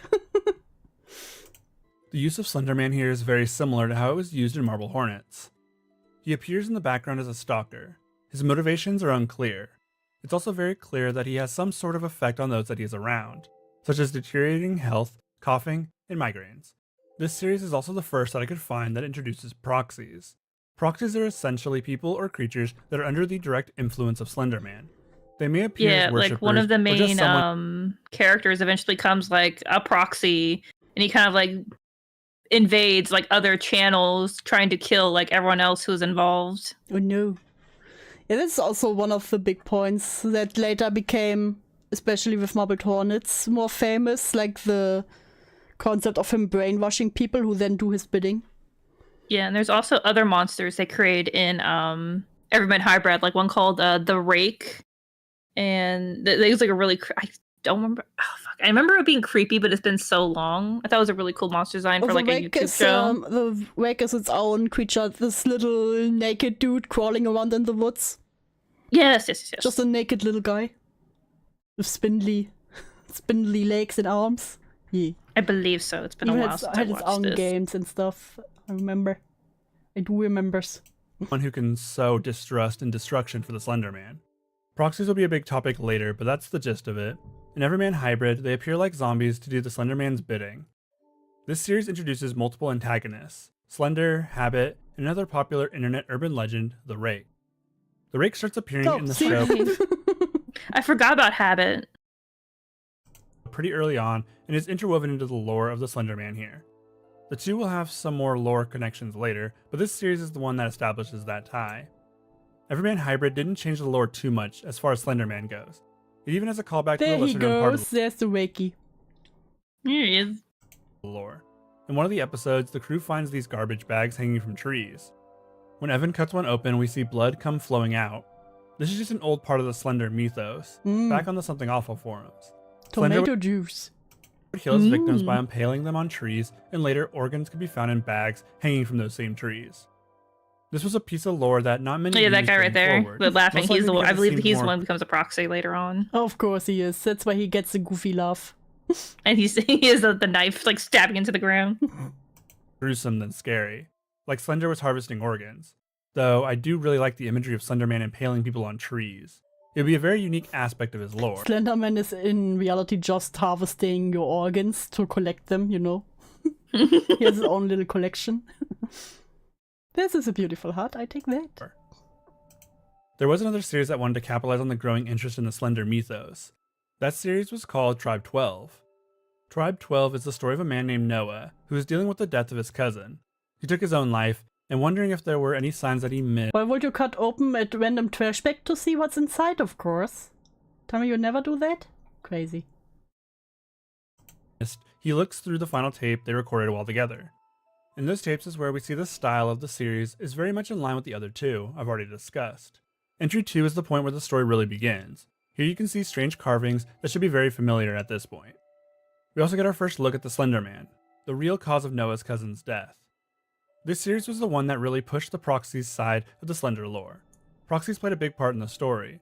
The main antagonist, besides Slender, who is called the Administrator here, is a proxy named the Observer. He I controls really like that he gets different names in all these medias. Oh, he jumped to Tribe 12. Okay, my brain was just like, what? It's just like, wait, I know that bridge. That wasn't in Everyman Hybrid. That was in Tribe 12. I'm like, oh my god. Yeah, he's already on to the next. Keep up. Oh my god, I'm sorry. What if that goes in the trash bag? I'm sorry about that. I'm just like, it's just like listen to his voice. I'm like, oh, this is very nice. And then like, oh wait, I know Like where we are said, now. He has the zoning out voice. They're just so. group of proxies called the Collective. Though the proxies are created from Slenderman, they seem to follow the Observer more. The proxies were pushed heavily with this series, but they'd also had some interesting callbacks that have become staples of Slender lore. The German name, Der Grossmann, was used in the original Something Awful thread with a story about him existing in German wood carvings before the original 1980s photograph. Der Ritter. The Knight. Mm. In the series, it is referenced by the German grandfather that tried to shoot him during World War II, which he fought on the side of the Americans. These three series are commonly referred to as the Big Three when it comes to the Slenderverse. The Slenderverse is the name for a group of ARGs all focused around the Slenderman that share the same world. In fact, it goes a little further than that. Damn, there's not even money in there. He doesn't even pay me money to obey. That's a shit deal. Crossovers between You these get a series, leave. Great. with everyone playing their characters from their respective ARGs. The other series featured in the Slenderverse are Dark Harvest, M.L. Anderson, Whispered Yes, Faith, Dark Harvest. and many, many more. There's a whole wiki page dedicated to these web series. The list is incredibly long, but the one that I remember enjoying a lot was One Bad Dream, which also featured Zalgo, one of my all-time favorite internet entities. The Slenderverse seeks to expand the original mythos laid out by Victor He Surge. gives you leave, now obey. Put the leaf on your head. Now controls you. Tape it on your head. The Thread, and Marble Hornets, as well as to share lore and timelines between the other series. You got to work? Damn, I'm jealous, Jacob. Wish I got to work. One of the most interesting parts to me about the Slenderverse is the continual use of Alabama as the place Slender was first seen. Sweet home Alabama. Do we have a slender sister? Slender Woman. Slender sister. Oh no, no, no, slender sister, please. Oh no. This is due to where Marble Hornets set their series. Also, the entirety of Marble Hornets is canon in the Slenderverse, but as an ARG or web series, it never actually happened. There are tons of pieces of lore created by these web series, some that are still being developed today. Though most of them wouldn't have a huge impact on the internet's already developing mythos of the Slenderman. Slenderman's popularity was already growing faster thanks to Marble Hornets and the other ARGs, but there was still more to his growth. This is when the creepypasta scene comes into play. Oh, You see, wait, Slenderman I may think be he's the gonna go pass over it, but like I would recommend Twilight 12 also because there's like a really, really cool sequence that takes place in a hotel where the person, Noah, he's able to like make it look like he's trapped in a liminal space Ooh. where he's just like going around in circles. It's really cool. I love scenes like that. That sounds good. Yes. I want to make sure I said that before I forgot. Leave it out, let it all out. The creepypasta character of all time, but he wasn't originally created to be a creepypasta. His origins, as we discussed, started in a forum. Even without the intent, when a creepy character or story was introduced online this way, they would become a creepypasta. It was the catch-all term for internet urban legends after all. The first, or at least... It's also a great theme that cameras always distort when you show him directly, because especially for these home videos stuff, it's a good excuse to not show him that often. And when you show him, he's immediately like, eh. Yeah, I really like the lore of like him having like a literal effect on technology. Yeah. Instead of like when you have like, let's say, hauntings, you have like the lights flicker and things go weird, but I'm like, it's a ghost. Like, okay, how much could a ghost do to like your electronics? Like, that's not as scary as someone who's directly their like main like way of like preventing hiding himself and attacking you is through technology. Yeah. Because it's created from the internet. Technology. This is the future. Earliest that I could find creepypasta for the Slenderman was Tall, Thin, and Faceless, written by Globalists. The story was written in 2010 and submitted to a Writers Guild wiki that distributed it in issue 3 of their monthly series. I know web The user. story was written around the same time frame as the other Technophobia. popular Slender media. The story is a man who has an experience with the Slenderman while on a trip with his wife. The start of the story is a man explaining that all he sees are white walls, as he has been established as being certifiably insane. This man is the narrator, but remains unnamed throughout the story. The story starts with the narrator telling us that he lives a pretty average life in America. He continues by saying that he and his wife always wanted to go to the British Isles. After a few Oh god, you activated the nerds now. I mean, you could throw bioelectrics into the concept of a ghost soul, leading to electrical issues from uncontained electricity. True. Do you see what you've done? I'm sorry. I always thought it was kind of like Stop lying, you're not sorry. I'm not. I always thought his goofy ghost can affect like electronics, okay? Listen, I just like to imagine a ghost being on the switch. Light on, light off, light on, light off, light on, light off. few months of saving, they finally decided to take that vacation. They dropped their kids off with their parents and took off. The trip was everything they imagined it would be. Beautiful cities, teeming with things to do. After the cities were explored, the pair decided to check out the countryside, which is where the narrator finds a local tailor shop, one that made suits. The tailor claimed to have been making his suits for 61 years, which was enough for the narrator to splurge on one. As the pair were leaving, an image on the wall caught the narrator's eye.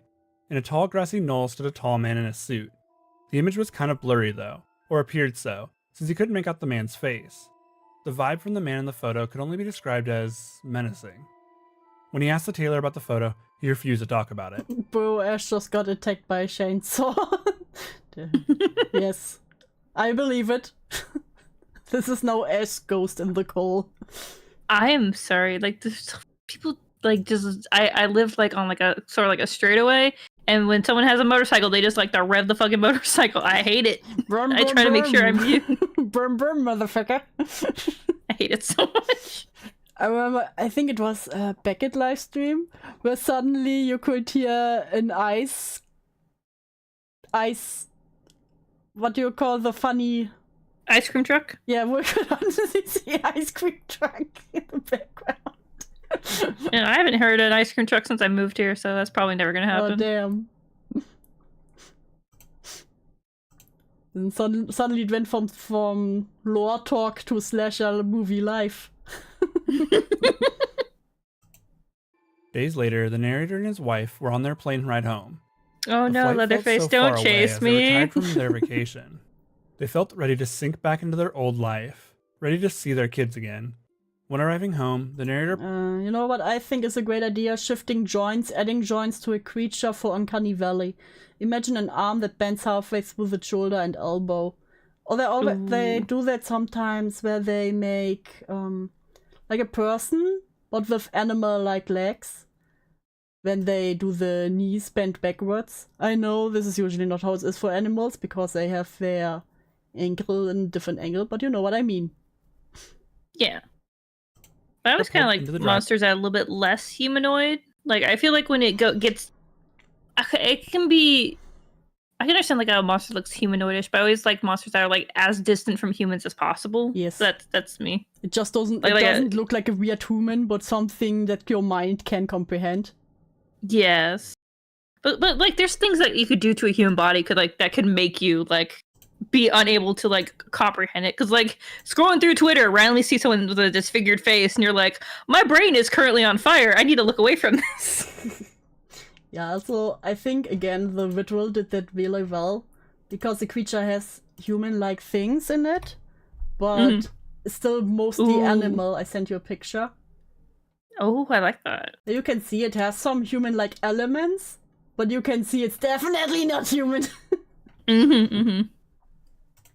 driveway and took it all because in. it also adds to horror when it has something that reminds you of a human, but in the really, really weird way. Something didn't feel right. There was a presence in the air, something that he couldn't fathom. It just felt oppressive. As he got out of the car, his legs buckled and he fell to the concrete below. He must be more tired than he thought.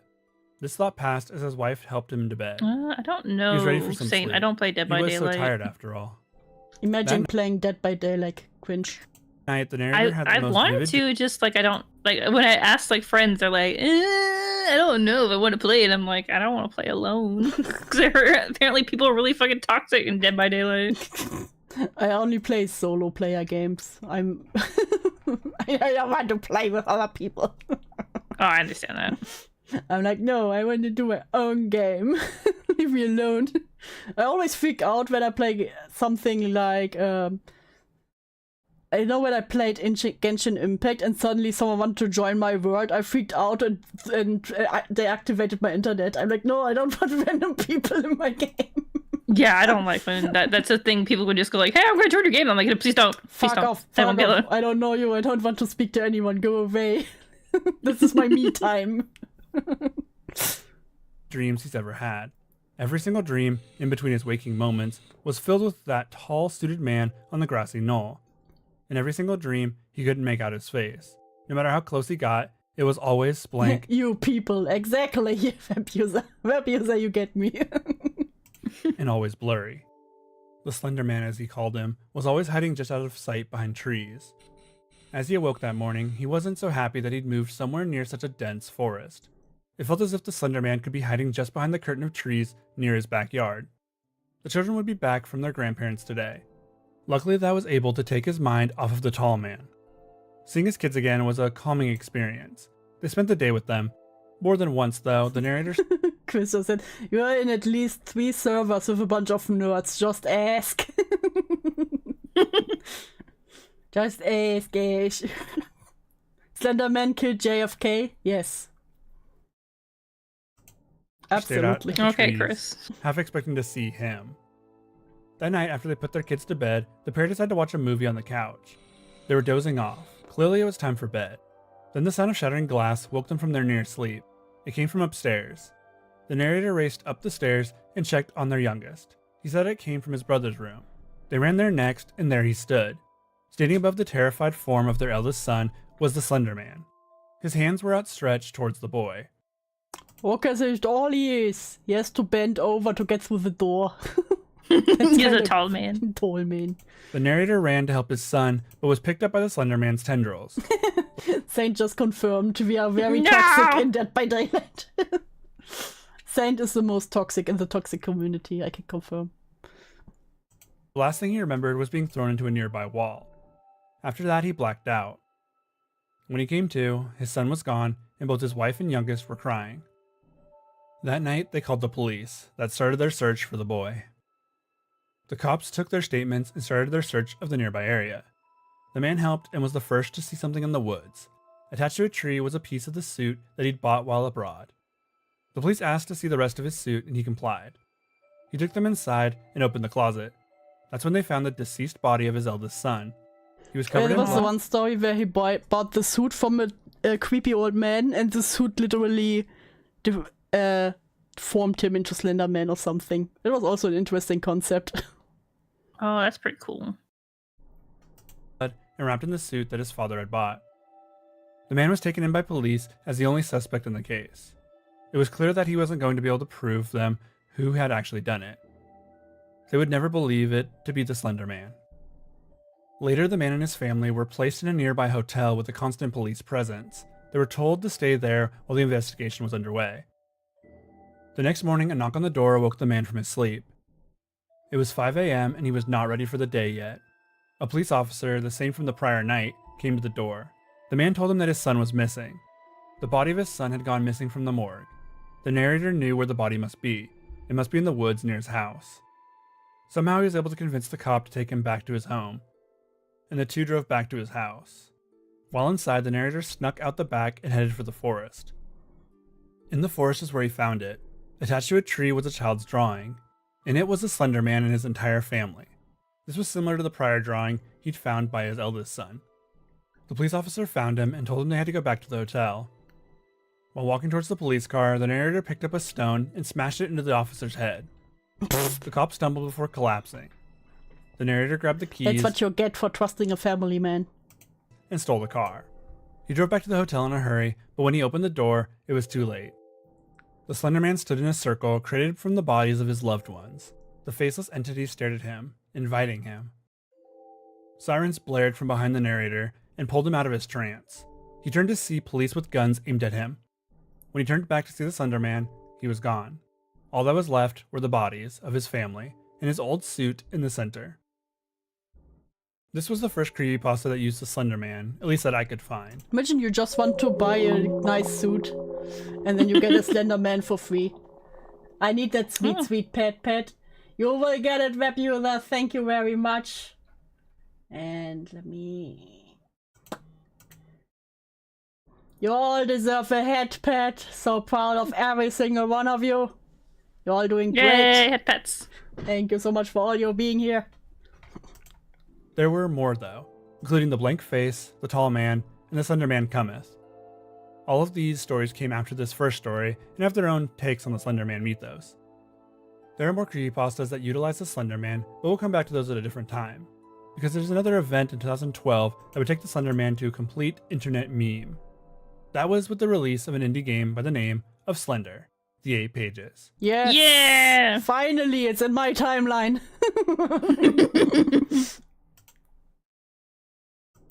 July 2nd of 2012, there was a game by Parsec Productions that was released onto the internet. The game was free and titled Slender. This was the first real game to use the internet urban legend as its main antagonist. Well, not quite the first, but the first one that really went viral. This game was the final catalyst that made the Slenderman into a full-blown meme, and a household name. But before we get to that, let's look at the game itself. The game is still available to this day, but is now titled God, Slender. remember how especially the first one, looked like it was drawn in paint when I played the first time? I was like, what is this? Yeah. It was also cool that it was free. I played like the first release of it when they didn't even have all the 8 pages in. The 8 pages. When you open the game, you are treated to the visuals of scratch lettering. The title of the game is at the top, Slender the 8 pages. You have several options including starting the game, Slenderman Mythos, options, extra, credits, and quit. The sounds of the game are pretty strong here with music that Okay, I played that before. It had the Slenderman Mythos and extras. And options. fits the title and a whistling sound that tops it. The Slenderman Mythos tab is a newer feature that wasn't present in the original game, if I remember correctly, which I probably don't. This tab has 2 separate options for you to click, Slender YouTube series and other vlogs, blogs, and info. Under the Slenderman YouTube series tab, you can see most of the stories I've mentioned before. We have Marble Hornets, Everyman Hybrid, Tribe 12, Dark Harvest, Anderson Journals, and Caught Not Sleeping. The latter 2 I hadn't really mentioned before. In the other tab, we have SlendermanMythos.com and the Unfiction forums. I haven't mentioned the Slenderman Mythos website before, and that's because it's dead. The website no longer works. The Unfiction forums are still around though. Clicking Start Game, you'll be brought to a black screen with the sounds of footsteps in the background. This is followed by the sounds of a chain link fence. Honestly, I know you can say it's kind of cheap, but I also really like that your character had no backstory. You didn't even know who are you playing as, why are you in the woods, why do you need to collect 8 pages. You just get dropped into the world. Yeah. It also adds its own kind of mystery to it. And someone jumping over it. The game then starts with the click of the flashlight. After the Slender title goes by, of course. Immediately you're presented with just enough information to start the game. You have jumped a fence into a wooded area. You have a flashlight, and it is very dark and foggy. Your only option appears to be moving forward. The sound design in this game is the best aspect of it. The sound of your feet, the whistling of the wind, the crunching of leaves. No name, we will not watch the PewDiePie Slender playthrough. These set the tension so well. I didn't really like PewDiePie when you played horror games because he would scream so loud. Oh my god. I watched Markiplier, but you could say the same for him. Yeah, but he had a nicer voice. That's true. Ah, you don't like the Swedish voice, I see. Better than other games I can name. Okay. It goes a long way to make you feel alone, and is even better with headphones for the directional audio. The game's graphics are pretty minimal by today's standards, but they looked pretty good in 2012. The trees lack a bit of detail, but as they are mostly covered by the fog, it's not that big of a deal. The flashlight is pretty bright and gives you enough vision of the world placed before you. The game gives you your one and only objective: collect all 8 pages. Scattered around the map are locations from Marble Hornets and other Slenderman series, including the Red Tower and Tunnel. These locations are important places from the Marble Hornet series. Yeah, see, that I didn't know when I first played it. Think you missed Easter eggs like that when you didn't watch it before. And also, I didn't know Slenderman before, so even the pages were like, what? Yeah. In fact, a lot of inspiration for this game was clearly taken from Marble Hornets. At each of the locations is a chance of finding one of the 8 pages. These are the 8 pages, and do they look familiar? They are the crazy scrawlings of Alex from Marble Hornets. These drawings, or drawings similar, would become a big part of Slenderman's lore. What started in Marble Hornets became a big lore piece that would carry into every subsequent Slender game. The pages say things. By the time name was old enough for YouTube, PewDiePie had been cancelled 3 times. You mean, true. Things like, don't look or it takes you, which is exactly what happens. Slenderman will chase you as you try and find all of these pages. If he catches you, the game ends with a jump scare. When you look at it now, it looks so goofy. But back then, that was a true horror game, okay? Yes, it scared me. I'm bad at playing horror games.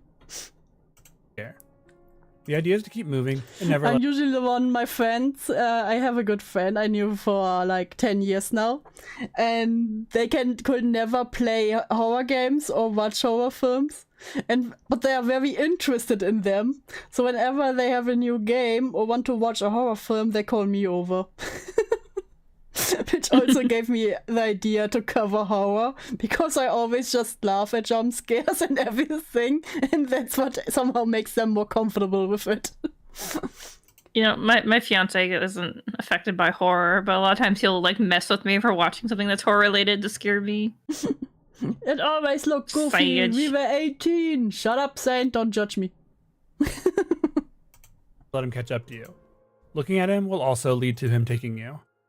The more of these pages you find, the more aggressive he becomes. In fact, the sound design in this section needs to be mentioned again. Originally, just the sounds of the forest can be heard, along with your footsteps. But as soon as you find your first page, the droning sounds begin. Once you get your third page, But the sounds also added so much to it. Because there was, at first, there's no music, everything is quiet, just some cicadas and your steps. Then whenever you put your flashlight into it, went like, the music kicks in. This solidifies that growing tension that this game does so well. No longer are you alone. Now you are being stalked. And every second that he gets closer, your flashlight gets dimmer. When the Slenderman is near, your screen will go blurry with static. This effect was taken from the many ARGs and shows that you are actually holding a camera. If you press E or Q, you can actually zoom out the screen with the camera sound. Slenderman will eventually catch you if you stay on the map too long. Unless you find the 8 pages, that is.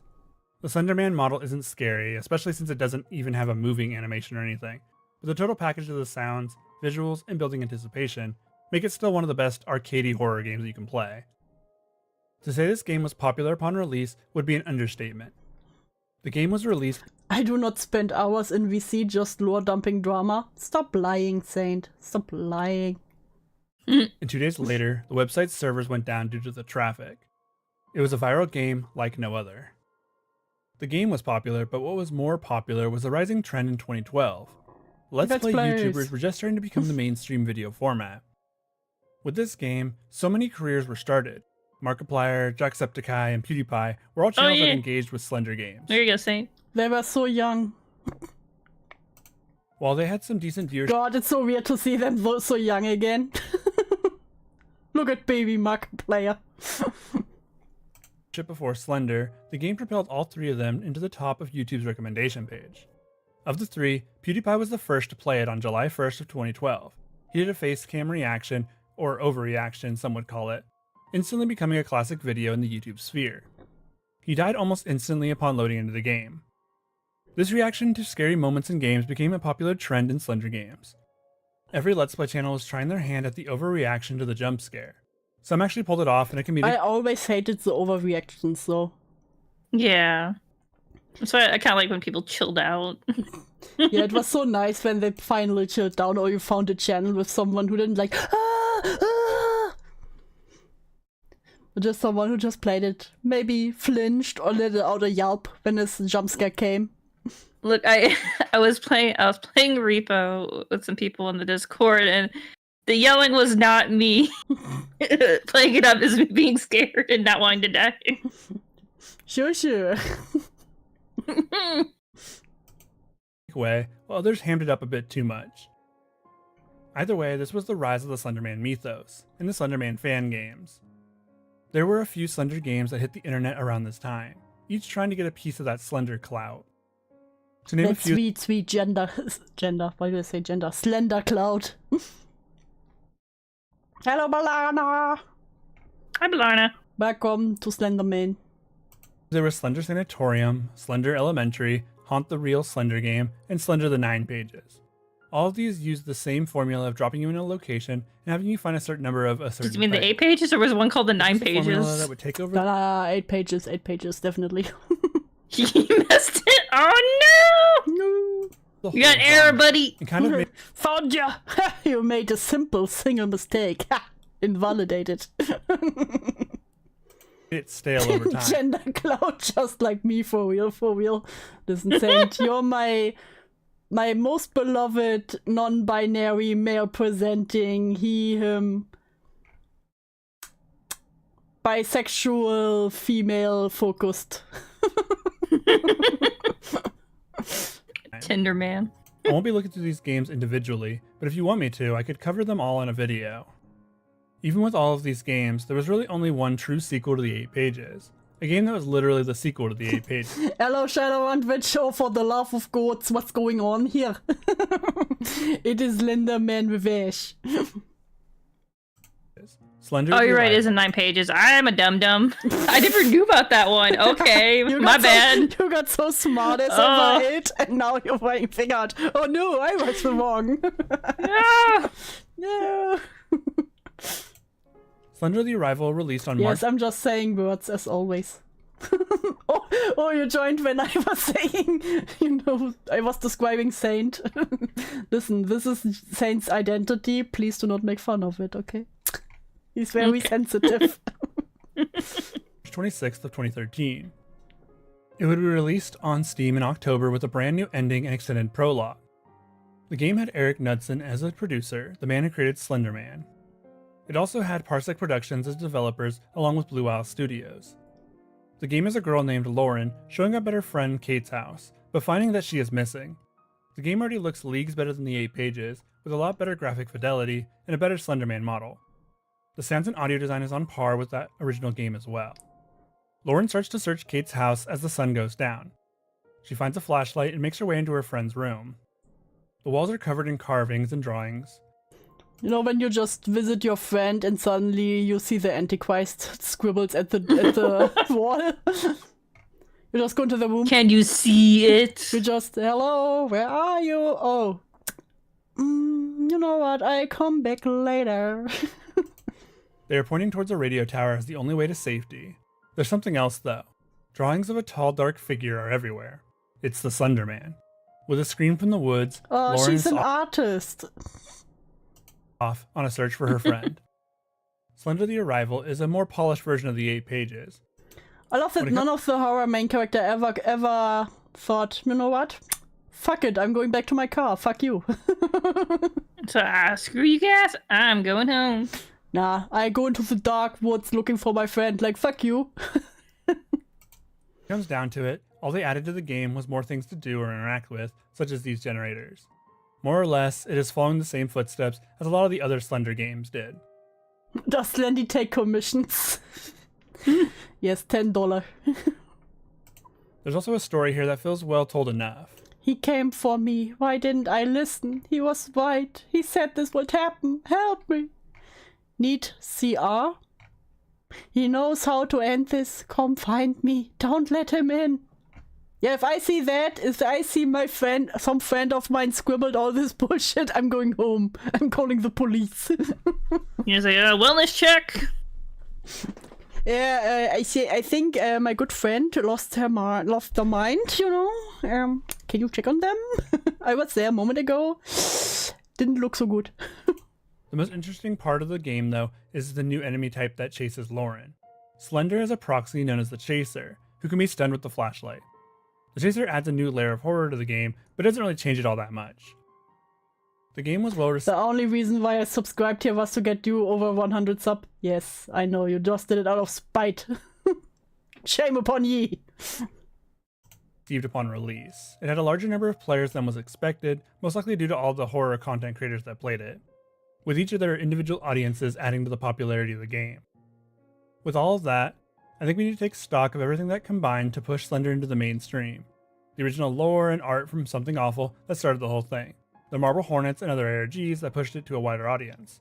The games that both created larger YouTubers and pushed the game out to more people. All of this came together to make Slender the most popular creepypasta character of all time. When something becomes mainstream popular is when some of the fun of the creation can be lost. With Slenderman becoming a meme in the early 2010s, the original horror of the character was starting to lose steam. This was mostly thanks to the fanbase that took Slender and turned him into a sort of parody, edgy anime Damn, Hotman Slendy. boy. The same fate Oh yeah, I remember that. Let's go. that awaited Jeff the Killer. This more or less started with the Tumblr release of Hotman. a creepypasta that focused on one of Slender's proxies, Tiki Toby. Tiki Toby was a story about a misunderstood teenage boy that was going through a rough time. A car crash had killed his sister and seriously hurt him. The story follows Toby as he tries to go back to a normal life while being stalked by the Slenderman. He sees him one night and it causes him to start hearing a voice that he would later follow to kill his dad. Honestly, the story is fine. It sets up a really sad Not fuckboy Slenderman. Yes, fuckman Slenderman. backstory for the character and makes the dad feel like he deserved to be murdered. Toby also can't feel pain, which really doesn't come into the story at all. The way everything is described feels more like a fan fiction than a creepypasta though. Regardless of the writing and weird character descriptions, the story would be mega popular. It would play heavily into Slender Mansion, which is a fandom-created home for Slenderman. In it, he lives. Imagine Slenderman just chilling at his mansion. With Goofy. Was he a vampire now? Yeah, he has his mansion in the forest, didn't you know? All the popular creepypasta characters such as Jeff, Jane. Oh, he lives Smile there Dog, with all the other creepypasta creatures. Of course, they're all living together. Ben, his proxies, which include Tiki Toby, Masky, and Hoodie. This whole genre shift here was part of the decline of Slender, but it wasn't the only one. Slenderman was used as a meme more directly. Motherfuckers like Slenderman getting angrier as I collect paper.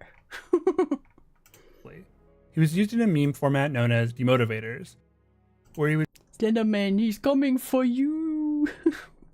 be paired with top text, bottom text memes. Slender, what are you doing? Slender, stop! He appeared in a bunch of music video parodies, including Slenderman. Oh no, not do the Harlem Shake. No. Flashback. The flashbacks to the good old times. With his popularity being at the peak in 2013, he also appeared in several Harlem Shake videos. Yeah, I remember that on one. the edge off of the original Eldritch Being, but he was also getting strange lore and side characters added. Oh no, Spider-Man, it's Smosh! Slenderman, and Offender Man. We're all variations of Look, it's him! Casual man. Slender, and they were all his brothers. I don't want to go into each of them individually, but you get the idea that this oversaturation and watering down of the character was slowly draining his fear factor. This would be the slow and gradual decline of the Slenderman mythos. The pop culture ruining of his character was continuing at almost every corner of the internet. YouTube, meme websites, social media, and fanfiction websites. Though none of that would tank the popularity of the character more than the tragedy that happened in 2014. Dang it, he didn't In mention the rock 2014, novel. two God 12-year-old damn it. girls from Wisconsin. No, he didn't. He does not mention the erotic novel. Come on, everyone. 24 Slenderman fans knew about Slenderbone. For shame, Damn for it. shame. How can you not mention the slender bone? Damn it. Can I say this? No, I can't. I can't say what I'm thinking right now. Oh, okay. Wisconsin stabbed their friend in the woods I would think the most people would prefer thick bone. to offer her to the Slenderman as a sacrifice. Their goal was to become his proxies. The girl lived and was able to get police to track down her two Oh yeah, now there's the real stabbing that happened. attackers. Both of them would be caught by police hours later.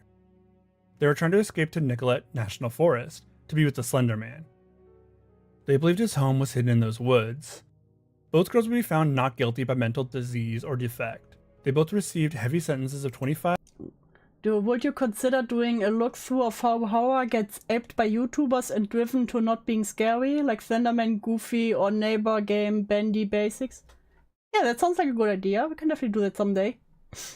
and 40 years. Dude, Do reading Slenderbone for the 50 sub special. No, It's unfortunately. sadly not available anymore. Yeah, if someone has an archive of it, possibly, but like it's currently not available. Sadly, no Anymore one to has an buy. archive. No one has an archive. No, sadly, no. No, not even Killjoy can find it. Oh, tragic, tragic, tragic. Yeah. would be under constant watch at mental health institutions for those minimum sentences. Though one of the girls would be released early with heavy stipulations and monitoring.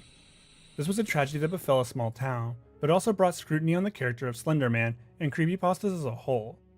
Parent advocate groups were trying to take down creepypastas as they believed them to be the root of this new evil. Now Oh, let's yeah. get- No, remember Killjoy, that. Killjoy, you sadly can't find it. Sadly can't find it, Killjoy. You can't from find state officials and ex-members of Slenderbone. the FBI was happening. Why did you tell him the name again? The creepypasta community was banding together to raise money for the girl that was in the hospital. narrators, authors, and the community at large showed their support. This was seen as the start of the gradual decline of the internet's obsession with creepypastas. Views were down, the amount of stories were down, and there just seemed to be a scrutinizing eye on everyone in the community. Slenderman seemed to be going out of style, but it got worse. There were companies that were making Slenderman movies that wouldn't be released until after the stabbing happened. Yeah, that's really unfortunate timing. Yeah. Hard for them to be seen as anything more than a cash grab and a bit distasteful. When talking about the Slenderman movies, it's important to look at the number of movies that are actually. Also, I remember that many people started to blame creepypastas because of the murder. But I understand the family was, of course, heartbroken because of what happened, but it was kind of like blaming video games for school shootings. That's very much the thing that happens in America. They never blame like the parents or, you know, the people themselves. Just like, oh no, that couldn't have been them or the parents' fault. It had to be the video games, the music. Yeah, but I know the TV. I know even we had like a school meeting because of that, where they talked with us about us. And I'm just of the opinion, if you start a school shooting because you played a video game, then something is definitely wrong with you, and there would have been another reason for them to do something one day. Yeah. If it's that easy to influence them, they would have found another reason. If it wasn't Slenderman, they would have been like, I wanted to sacrifice her for Sephiroth. Or something. We actually had a case like that. For Genova, I must destroy We actually had a case here like that where someone... I don't know, did they kill them or did they try to kill someone? Wait. I think they did kill somebody. Sephiroth. If I remember correctly. I'm not super familiar. I know someone died. That's like why that one girl was like in a medical facility for like 10 fucking years. Yeah, it was, and somehow they said, oh, I was inspired by Sephiroth or something like that. I just remembered it was really a long time ago when that happened. I don't even know if I think it was in Germany even. And then there was like, oh, all games influence, our games where anyone died influences people to kill people. Yeah, sorry. Oh yeah, Killjoy. I have the video. Did she not die? Was an attack, not a murder? I thought.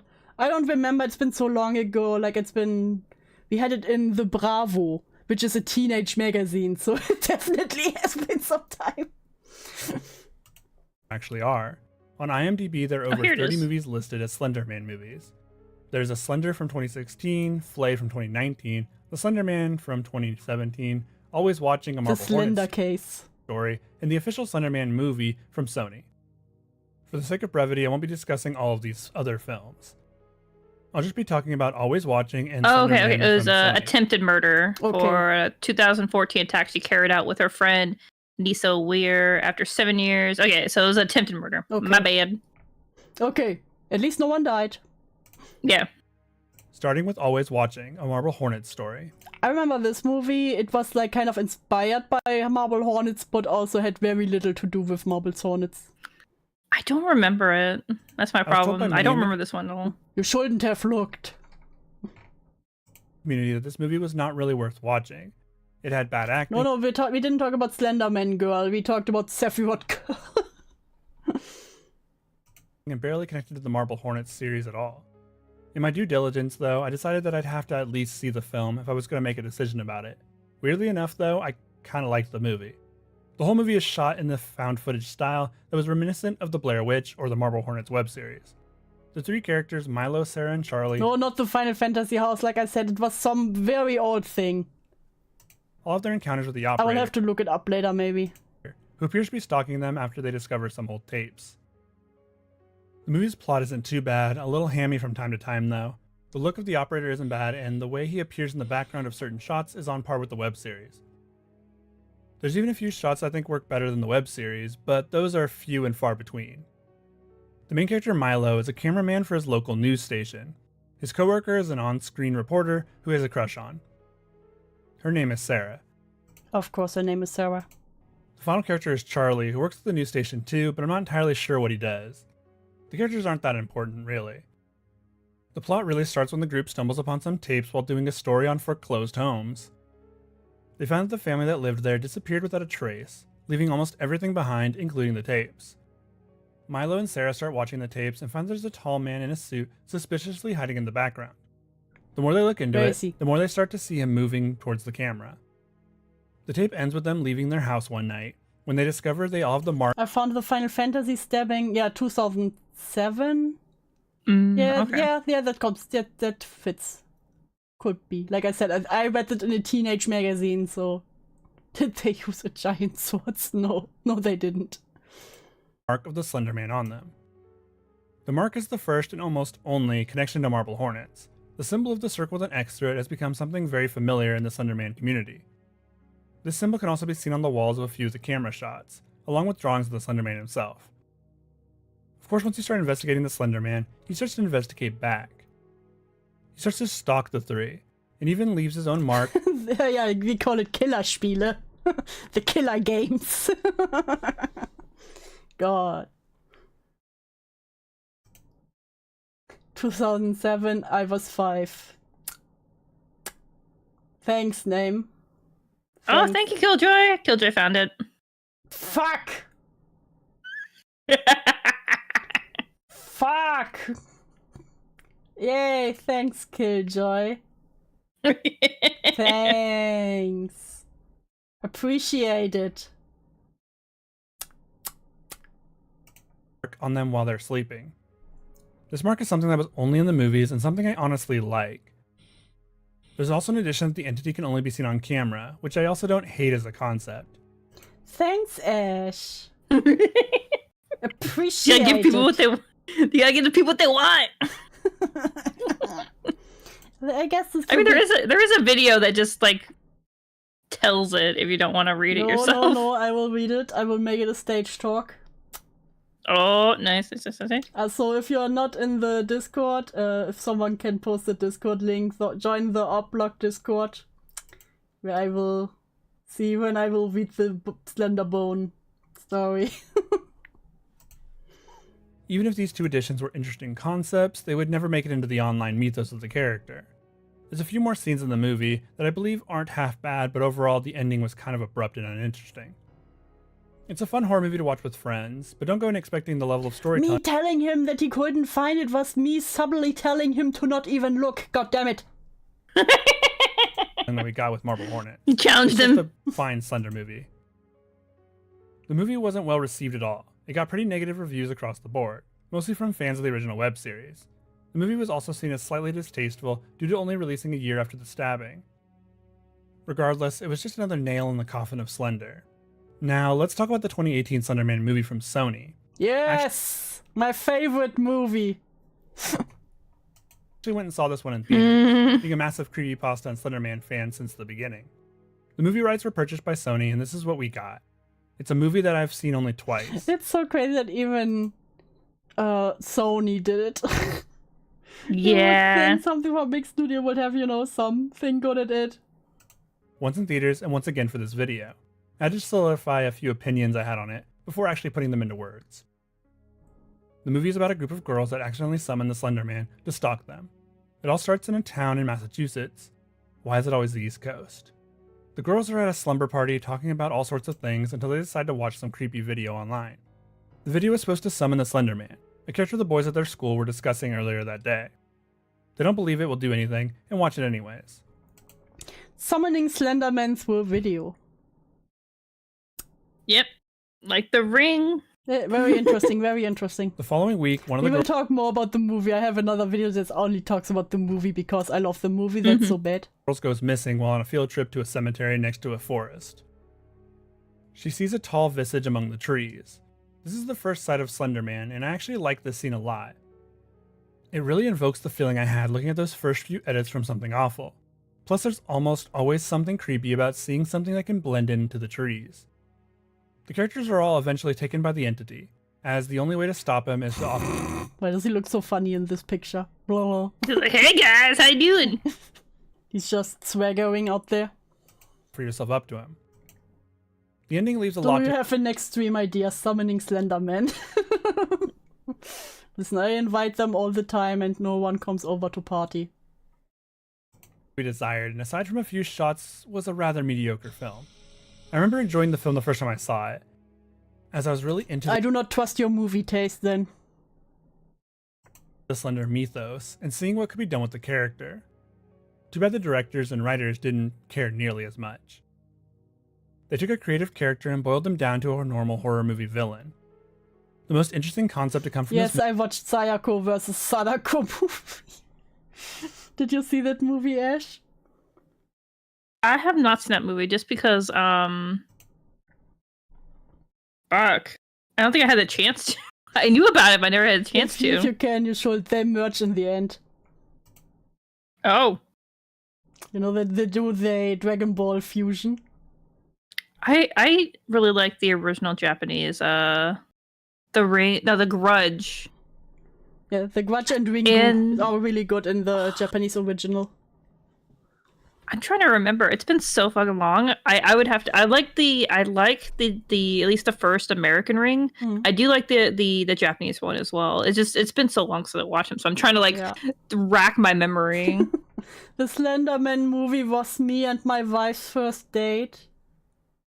And you still married? True love. That's true love. The first date I went on with my fiance was the Star Wars: The Last Jedi. we saw it twice. I'm surrounded by nerds. Ah! Well, I love you all, especially for that. movie for me, though, was the way he was summoned.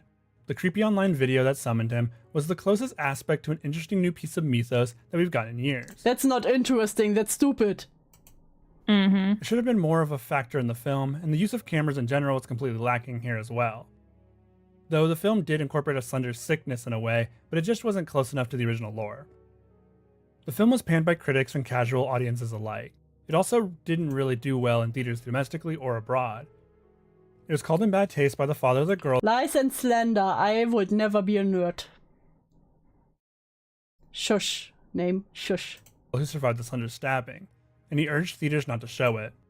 Overall, it was seen as a cash grab that didn't live up to the name of the original entity. The movie wasn't bad enough to be so bad it's good, it was just boring and predictable. Drama back with the memes. I've got Moens on my team!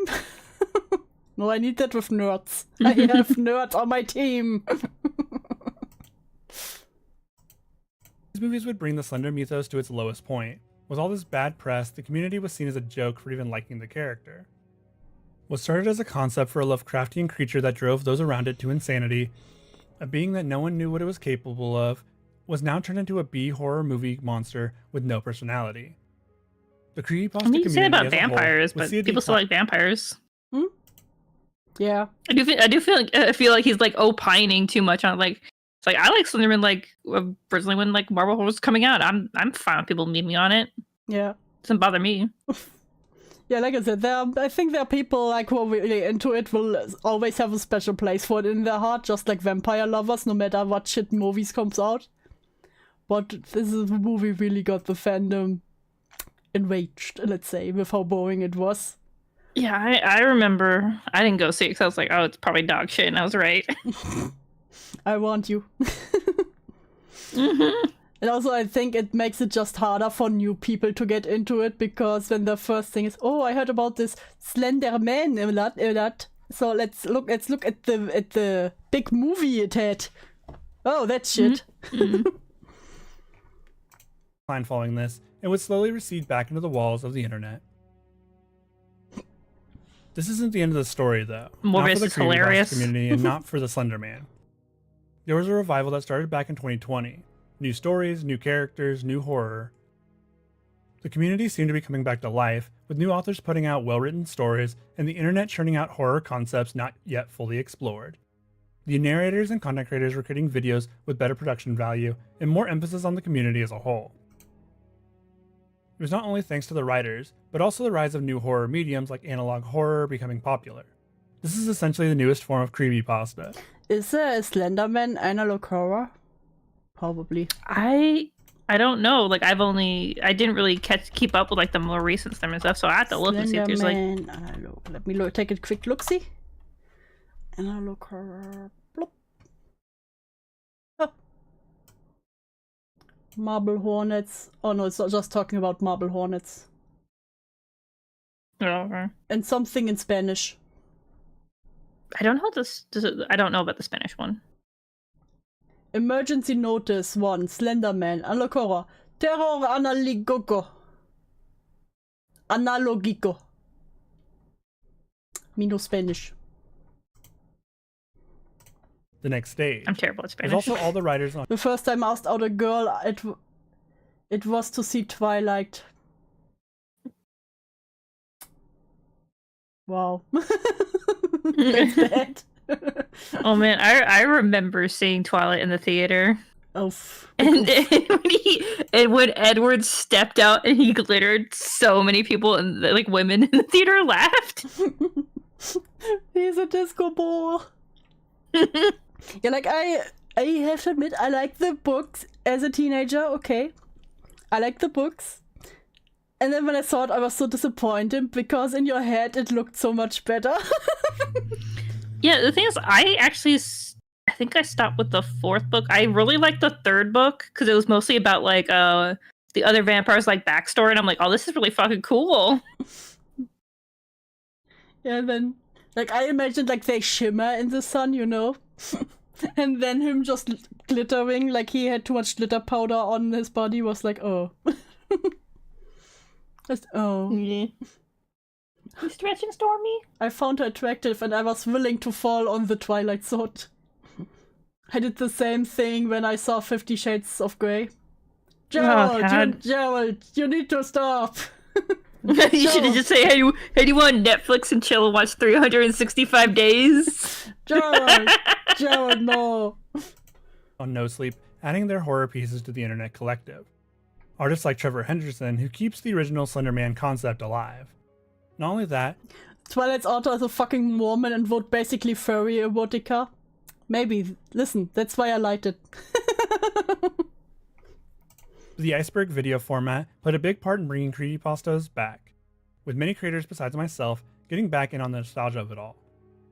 There are even Slenderman videos and a new game on the horizon to bring the tall man back into the realm he once owned. Back into the internet collective. Who knows if creepypastas will ever reach that fever pitch they were once at. Yeah. Let's first finish on just the ending words. Are you excited for a Slenderman revival? As long as it's not a Hollywood movie, yes. Were you Team Edward or Team Jacob? What do you think, web user? What do you think? God. I'm more like fucking Edward's dad. Oh no, it was Edward's dad and Bella's dad. Hell yeah. They should kiss. Yes, I ship it. You know what, Ash? You opened my eyes. We also had Jacob's dad as well. Yeah. Him and Bella's dad had a good relationship.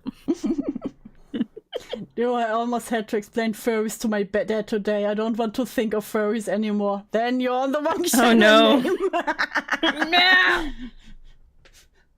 Exactly, Zane just spelling it out. Which side did the furry pick? So let's learn more about the Slenderman movie from Elvis the thing is, Jacob turns into like a dog, right? Is it or a wolf? That's the only thing. Is it really a fur? That's the only thing that turned me off. He could have at least been bipedal. Like, come on now. Yeah, it's just a wolf. I'm like, I don't know. Why are you doing this with like a wolf? Winner is based. Can I get a Twilight remake, but it's just the dads? Yes. Now we can discuss the movie in detail. Oh boy.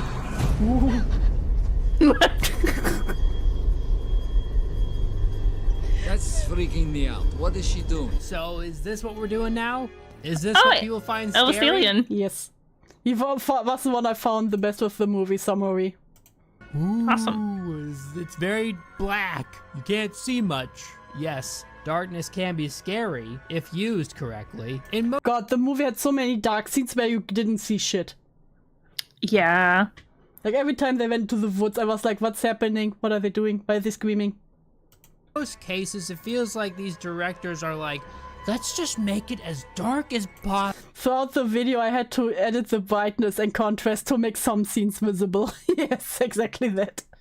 possible. And then that will make people frightened. It doesn't even matter how we use the darkness, as long as it's dark as hell so you can't see anything. Now that is spooky. Who knows what's over here? There could be anything over there. There could be a ghost over there. It was half could the be movie. A monster over there. It's the unknown. Like, he's not even overacting it. It was literally half the movie like this. That's scary. Oh, it could pop out any moment. Oh, with a big loud noise. Pow! Oh no! It had so many.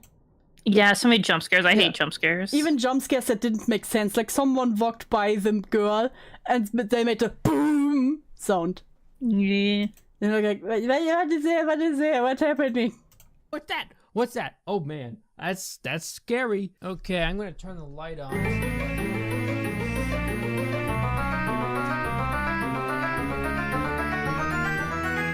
Much better. What really bums me out about the newest Slenderman movie... Also, he talks about the stabbings a bit before. Do you want to see that too, or just get straight to the movie? Whatever. I'll go with whatever. I'm asking you. I don't know. We can go straight to the movie. Good. That's all I wanted to hear. They should ever. Like, they were just introduced to one another. Twitter poll. If you could Girls. And you're thinking, oh, wow, this is gonna get really serious. See, Lol. I fucking see. These girls are supposed to be best friends, but it sounds like they're having their first conversation ever. Like they were just introduced to one another. Twitter poll. If you could stay one age forever, what would it be? Easy. 21. No way. I'd be 10. Oh no, 10. The conversations between the girls was so awkward always. Yeah. Yeah. You tell me you didn't go to school with your friends and did like a BuzzFeed quiz? BuzzFeed didn't exist when I went to school. Damn. That's rough. Say 30. It's like the height of sophistication. It feels so awkward between them. It doesn't sound natural at all. There's this scene of Hallie's family eating dinner together. Oh my god. Oh, this scene was really fucking weird. Yeah, because they were like almost half a minute or over a minute just in silence. Rags. I cut out all the dialogue and there ended up being 22 seconds of awkward silence in this one. Yeah.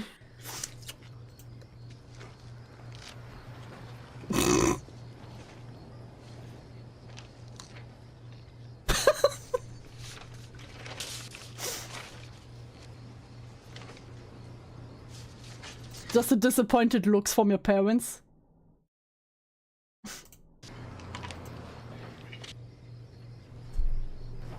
Why is there such a long pause in between every single line of dialogue? Make it stop, it feels so long. This scene feels like it takes a fucking hour. These girls have these cringy fake laughs.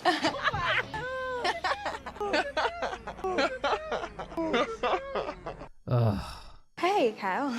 So, Hey. what's the big secret? I mean, I could tell you, but then I'd have to kill you. I could tell you, but then I'd have to kill you. If I told you that, I'd have to No, kill you. it was all the time it was ever said. Oh, I can tell you. But then I'd have to kill Totally you. not Oh, hey, over it's that. still curious. I like that movie. I'd tell you, but then I'd have to kill you. If I told you that, Evan the alien, I kinda hate him. That's fair, Len. That's fair. afraid I'd have to kill you. If I told you that, I'm afraid I'd have to kill you. Oh, I can't tell you that.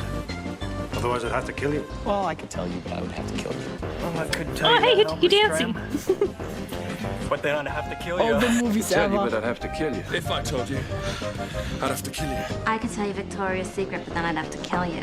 It's a secret. If I told you, Laura Croft. I'd have to kill you. Classify, top secret, have to kill me if you Is that Buffy? told me, blah, No, Laura blah, Croft. I'm going to No, I say meant the two one words to after. you right now. I Oh, I want don't you think so. to listen to them very, very carefully. Yes, Then I want Mr. Bean spoke. you to take them out of the office with you and incorporate them into your life. Shall I write them down? Well, if it makes you comfortable, it's just two words. We find most people can remember them. You ready? Yes. Okay, here they are. Stop it! Do you think I could hang out with you guys? Yeah, not tonight, Can you grasshoppers. just say how much I hated this girl? Yeah, she was fucking dumb. Dumb and a bitch. Dumb and a bitch. Sorry, maybe next Also, time. why did she call her a grasshopper? Did she just call her a grasshopper?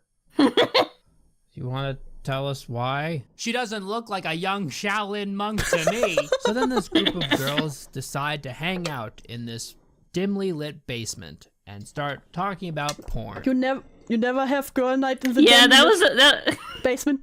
That I paused on the wrong moment. Wait a second. I will say it was very. I was just like, why are a bunch of girls? I mean, like, I feel like a guy wrote this thing where a bunch of girls are just sitting around watching porn together. I'm just like, listen, has that moment happened to anybody else? I don't think that's happened to me. You never went out with the girls, hang out in a dimly lit basement and watched porn? No, I have watched porn with a guy friend. Just cause, like, hey, you need to see this is fucking crazy. Listen, at least they weren't all in the underwear and had a pillow fight. I had to summon the I'm sorry! Oh no, they caught up with the leg and just saw where I paused. Listen, it's not my fault. Slenderman through this video that they found online. Basically, it's like a creepypasta thing. It tells them to wait until they hear like 3 bells toll. And then Hi, Cloudy. Hey, Cloudy. their eyes, and then they see all this crazy stuff happen, and then boom, you just summoned a Slenderman. Those who hear the 3 bells toll accept his invitation. Okay, I will say one thing I thought was kind of cool was the bells. Yeah. Because bells be spooky. When you hear the first, you must close your eyes, keeping words unspoken. Yeah, now they show the video. It's so stupid. It's really like the Ring video, just stupid. I would say I thought it'd been fun, like cooler if they did like the dial-up sound, like the. Yeah, that would have been nice. Because it'd be more technology based instead of bells. But also when they did the seizure inducement video, that was like just random shit, like Illuminati triangles, some stuff. Was really, I think he shows. Are you serious? This is really. That girl just spoke in the middle of it. Doesn't that avoid the... I think she broke the second rule. Do not talk about it. Do not talk whole doing thing? it. Keeping words unspoken. Didn't it tell them not to say anything? Or is it like really loose rules? You know? I mean, that girl fucks up all the rituals. She just does something fucking dumb during all of them. Yeah, never invite this girl for your ritual night. Uninvited from Witchcraft Sunday. You can say a couple words, but just, you know, try not to speak. You know, be courteous. So they open their eyes and they see a tree that looks like Slenderman. Why are there bells? It doesn't make any sense. I get the forest because that's where the Slenderman goes for some reason. Even though, you know, he's summoned online. But he likes the woods. Because he's tall and slender. He likes the trees because he can hide amongst them. If you do a funny dance on the floor when you see fast-moving pictures, do look away. And then there's like this horror subliminal message trailer edit type thing with a bunch of flashing images. That's the evil stuff. That's supposed to summon him. I feel like they took half of this from the movie The Ring. But in this movie, there's all these flashing images that are just kind of random. But in The Ring, all the images that images made sense in The Ring. Yeah, they're about her story. Yeah, they all had something to do with her. Saw were relevant. It wasn't just some spooky stuff to flash in your face so it would scare you. If I pause this video at random moments, it doesn't make any sense. Like, what is this? It's like a triangle. Yeah, when I see this triangle, I immediately think of Slenderman. Right? Right? What the fuck? Doesn't that immediately tell you Slenderman? Nah, she's Illuminati. Eye thing in the middle. Oh, I get it. Slenderman's part of the Illuminati. Here's one that kind of makes sense with the pregnant belly and the holes in it because Slenderman likes going after kids. So, okay, maybe that one gets a pass. This one looks like a bunch of springs or something. Here's an image. Oh, I thought it was worms. Oh yeah, and the Triforce in the woods for some reason. Get on a shirt from Urban Outfitters. Why is there a Zelda Triforce on top of the woods there? Does Slenderman play The Legend of Zelda? Maybe the connection here is that, you know, Link starts out in the woods, right? And Slenderman... You know what? I believe it. likes the woods. That's why there's a bunch of trees there. So he's like, oh, I like The Legend of Zelda. And kids play The Legend of Zelda. Huh? And he likes kids. It's all connected. It's all connected. As to why his victims are kids, why he wears a suit, why he has no face, why there's a video that summons him on the internet, why he has tendrils coming out of his back. Never question the tentacles. How dare you?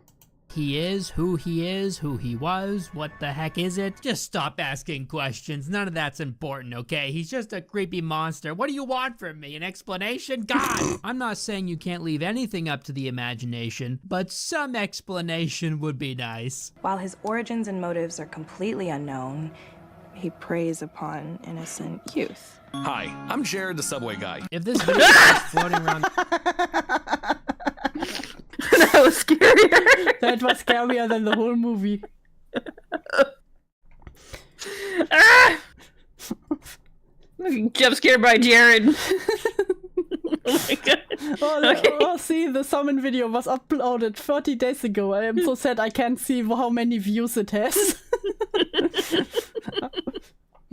On the internet, oh my God. Lots of people would have watched it, and lots of people would have done the same exact thing that they did. So they all died it.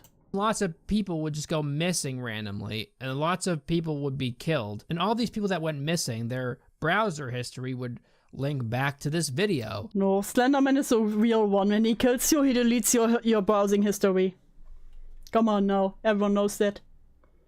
You don't think anybody would want to investigate their computer if they went missing? Unless Slenderman erases all of their browsing history. Maybe this is the first He's a real one. He's a real bro. of girls ever to do what this video tells them to do. Are you serious? This is really... Shh.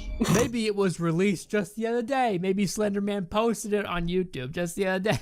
Like, who made this video? There's just so many... Listen, Slenderman just learned how to edit a video. He was very proud of it.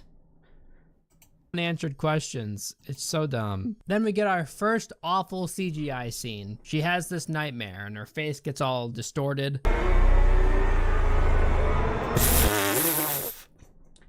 I don't know why, but the effects were just so Yeah.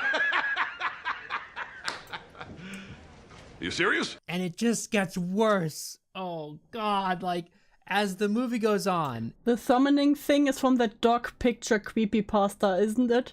I would say more like The Wing. Except Slenderman doesn't call you. If I disappear, wipe my browser history. I will try, Tuski. I will try. Throw my PC into the tub. Listen, just throw it into the ocean. More and more ridiculous. And it just becomes laughable. So then the girl Katie goes missing. So it's safe to assume that Slenderman has her. There's these loud noise jump scares that I hate. Yes. Ding. Oh, this scene where just someone walks by and it makes... Yeah, it's so fucking stupid. I'm like, what the... Also, that whole scene at her in the library, when she's sitting down, she gets up and walks over there, it takes so fucking long. Yeah. I swear the film felt like double the time it actually was. I had to put out like 1.5 speed. Just like, oh my god, it's taking so long. Now we're not just speeding up YouTube videos, but also movies, damn. It's a bad movie, yeah.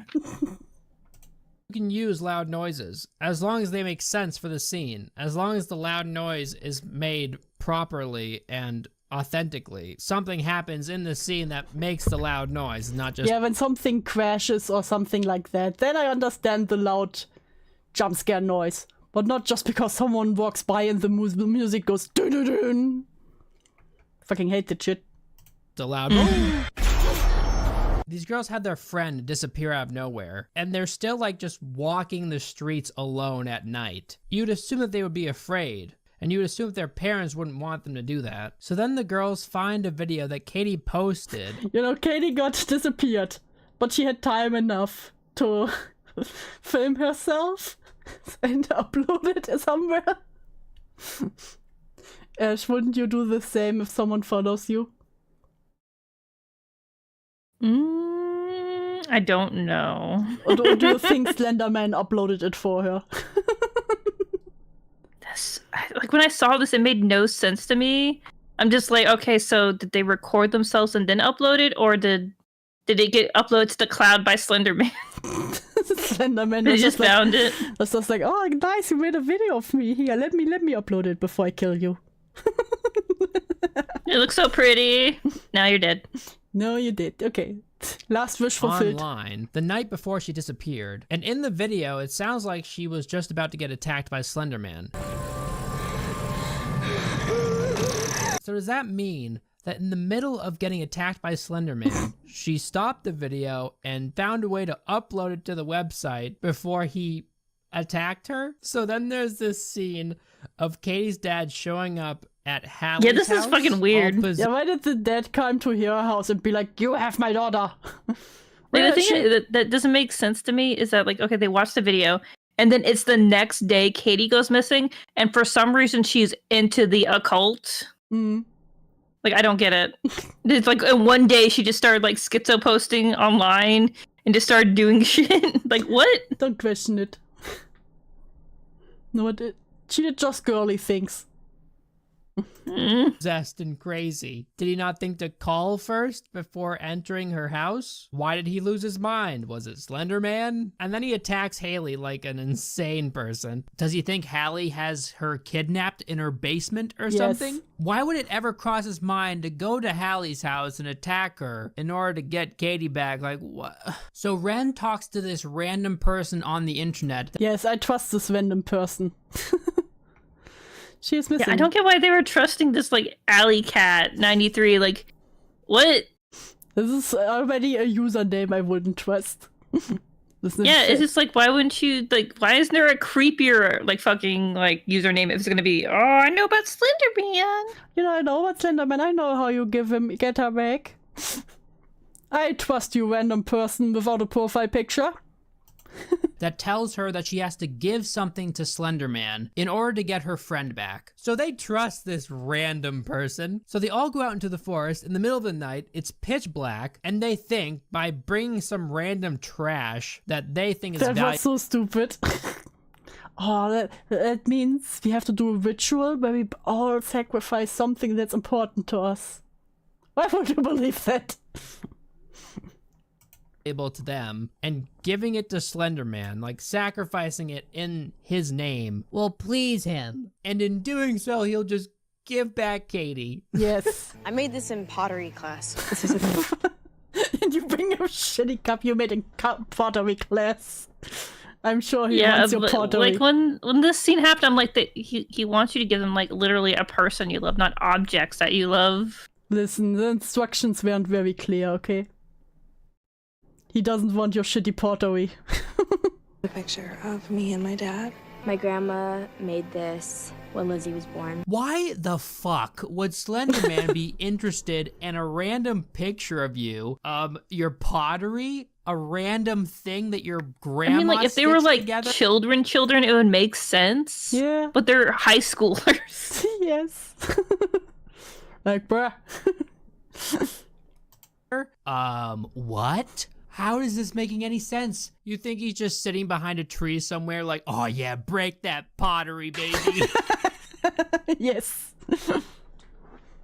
Rip that picture. Yes, this is what I wanted. Here, have your friend back. That's all I wanted. See? Now the world's perfect again. These are the dumbest girls on Earth. And what's more, they use blindfolds. Like, they put blindfolds on. They just sit there in the middle of the forest. In the middle of the night with blindfolds on. Imagine if Alley Cat was just someone who wanted to rob them or something. Who was just like, yeah, definitely go into the middle of the woods and put blindfolds on. And wait for Slenderman. To keep these blindfolds on. So let me get this straight. All three of you are trusting this random person online when they tell you to go out into the middle of the... And yes, Slenderman has an iPhone. Oh, I was going to give Slenderman a nice crochet hat and gloves to get you back. Thank you, Quantum. Very appreciated. I mean, it's cold in the woods. Yeah, do I also get a nice crochet hat when I come back? Woods in the middle of the night and put blindfolds on and wait for this mysterious thing to come out of nowhere and take your trash and give you your friend that's missing? Sounds legit. Yeah, that'll probably work. I think Slenderman is the least of your worries. What if a bear comes out of nowhere and like just starts mauling on You know them? what? This would have been a very good movie if just a bear would have come at them at this point. Yeah. Definitely a better movie than it was. And It eats is an them. interesting concept, terrible execution. Yeah. They hear something walking up to them. They think it's Slenderman about to take their random shit. And they're just sitting there, all silent. Oh, we're fine. He's gonna give us Katie. Everything's gonna be great. Then all of a sudden, this bear just bites Chloe's neck. And they're like, oh shit. Look at how dark this scene is. You can't see anything. So then they start hearing these bells toll like they did in the video that they watched online. Again, I like the bells, so. Do you hear that? The only thing I liked in the movie, fucking bells. That's kind of weird. Like, what, does Slenderman walk around with a bell? Yes. Dong. I do like the cicada thing, though. It's a scary noise, and I like that inclusion. So then Chloe takes her blindfold off, and Literally worst girl to take Chloe to any fucking ritual. Just L's all the way down. Listen, that is why Chloe is not invited to any witchcraft hour anymore. The just girly nights. somehow she's able to see something in the pitch black woods. Like, I can't even see what's going on. How can she? And then she starts running for it. I love that she just starts to run with her blindfolded friends. Like, fuck you all. Fuck you all, I'm out. True friends, true friends. Get out of those woods, girl. So Slenderman decides not to kill Chloe in this scene for whatever reason. He's just like, oh, I'll just let her live, even though it's... She's just so stupid, he's not worried about her getting away, let's be real. Uninvited from the cauldron cookout. Yes, Killjoy, exactly. Really easy to kill her right now. He probably could have killed all three of them in the woods. I'm not sure why he didn't. He's very selective. So he spared Chloe in the woods, only to harass her later by FaceTiming her for seemingly no reason. Will you pick up if Slenderman FaceTimes you? If he promised to visit later. Hell yeah, let's go. You're so real for that. Okay, why is he FaceTiming her from outside of her house? I know that he's altering her perception, but why is he doing this? To freak her out? I'm right outside. I'm coming to get you. I'm coming to get you. But then he strangles her, but she looks in the mirror and he's not there. And it turns out she's actually strangling herself. Then there's this awful ADR script. That's a terrible way to strangle yourself, just saying. Yeah. Like that ain't working. There's a scene where Hallie is hanging out with her boyfriend. Oh, that scene was so stupid. No, that scene was so like I was like the boyfriend started transforming. Like this is dumb. He's just spazzing out. Slenderman alters Hallie's perception and makes her boyfriend tweak out, and it's hilarious. Hey, come here. Come here, baby.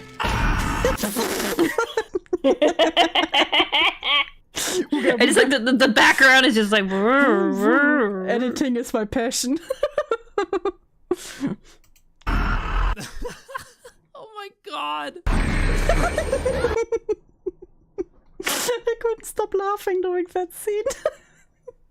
Yeah, it was so fucking bad. Ooga booga. Ooga booga.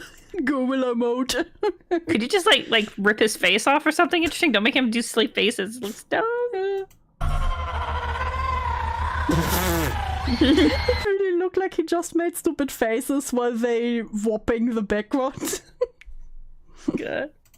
I can't believe this made it in the movie. Hey, come here.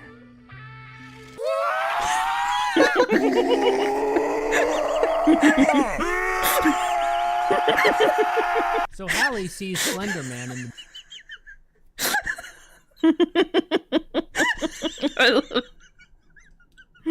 You okay?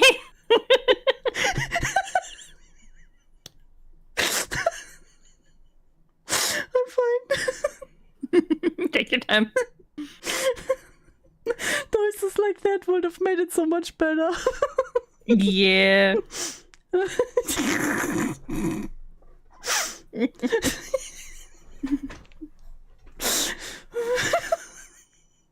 I'm good.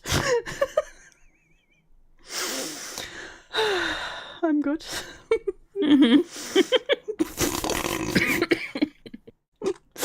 I'm calm.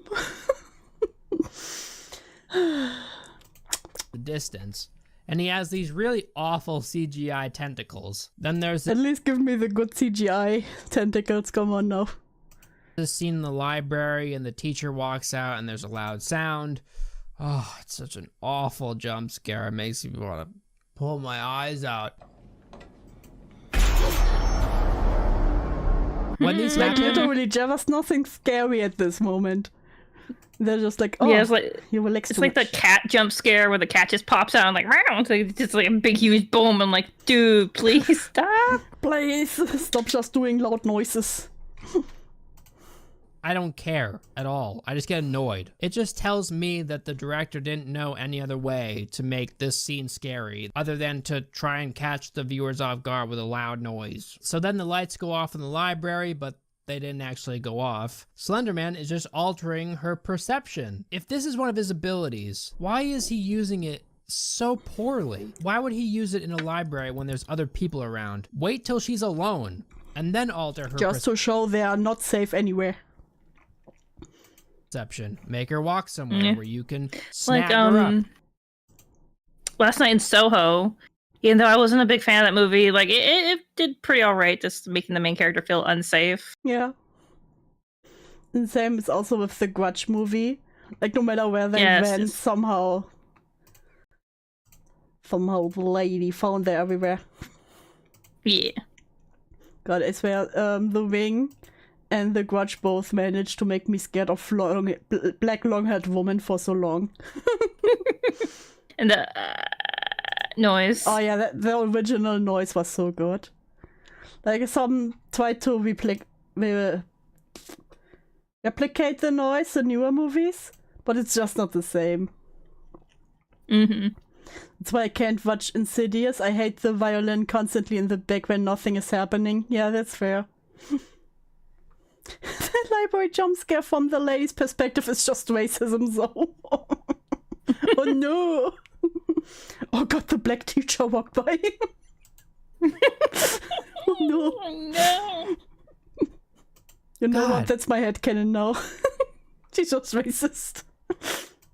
Slenderman is awful at his job.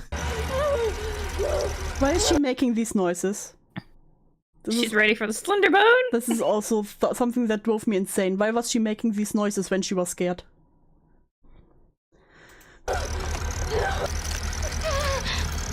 Like, just scream or whimper. Don't do... She's imagining him and her together. She's shipping it. Did you know that children just make the Grudge noises? Because I didn't until it was 1 a.m. and my child wanted some water. Oh, no! Makes notes to never visit you without black hair. No, don't worry. Nowadays I find black hair, the long Sadako hair, very attractive. I got over my young fears. I mean the long Ayako hair, you know. Love me some ladies with long black hair. I can practically hear the Rule 34 fanfics being typed as I No. Yeah. No. What's this? Aw, are you gonna cry? Ah, no! Piss your pants? Maybe shit and cum, huh? Is that what you're gonna No, do? Baby? He really knows how to activate you. Ah, Boogie! Yes, Boogie.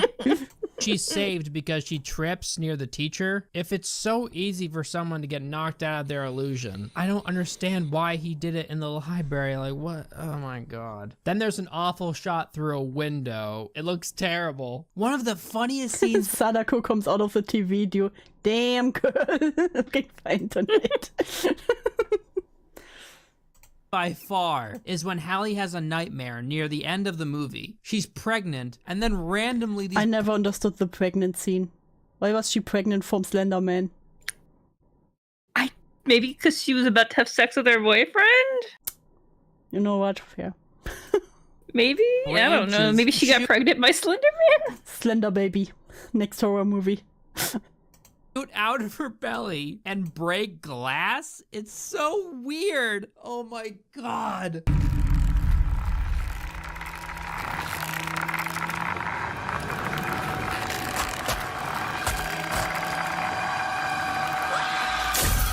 What the hell was that, dude?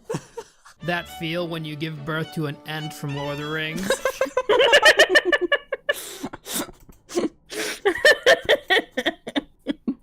Listen.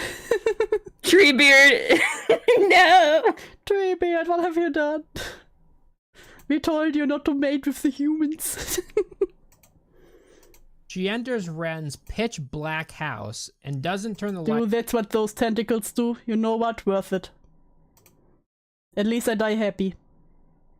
Lights on for some reason. Like the lights clearly work still. In Ren's room, there are What the fuck was it? A light up Maria? Wait. Is that a light up Maria? Oh yeah. Let up Mary, yeah.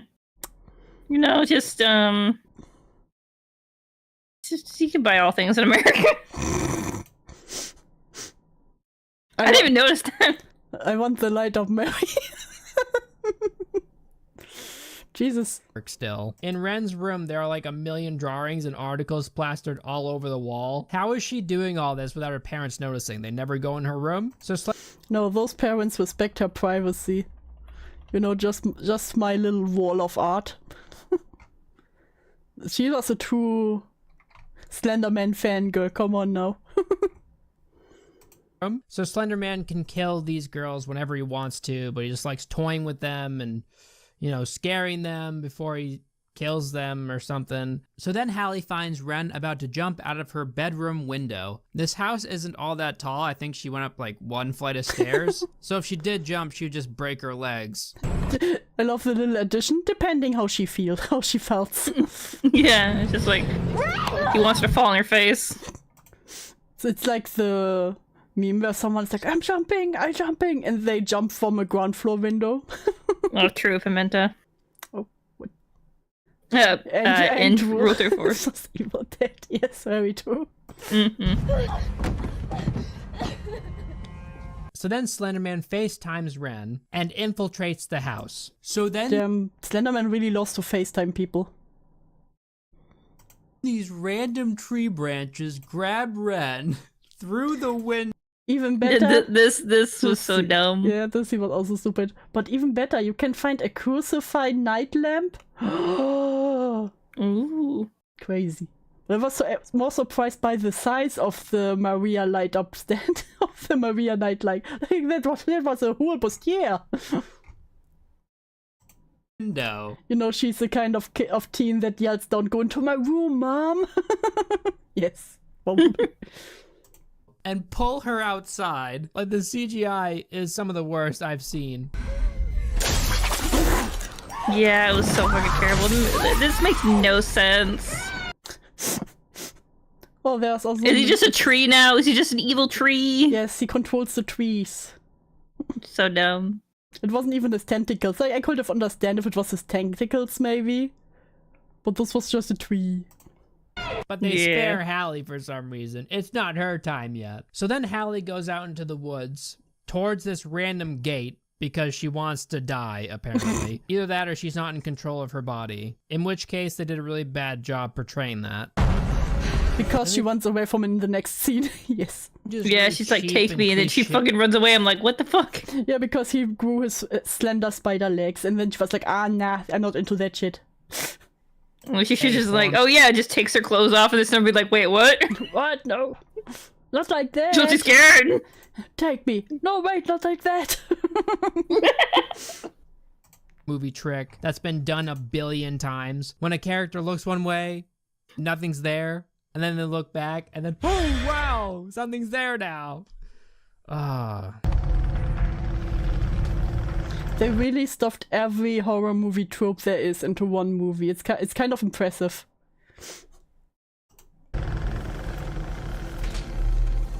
Yo, so they tried to replicate the grudge noise with a tree. they're trying a little bit. Let's see. Listen. Huh? Kinda sounds like it. Mhm. Booga booga. We've seen this a million times before. It's not scary anymore. We all see this stuff coming. Hallie has accepted her fate and goes up to Slenderman and she's like, just take me. I don't care anymore. Take me. Oh, don't say it like that. Yeah, she said it like that. I'm like, oh. Girl. But then runs away when he grows CGI spider legs. He actually grew CGI spider legs. She already said take me. Why are you doing the spider thing now? He like seems scared. Tastes better. So I think she really changed her mind on that one. She's running away now because she changed her mind because now he's scary. Those spider legs. Oh man, no. Oh, this looks so bad. Yeah, it looks. Oh god, like he's like, ugh, it's so bad.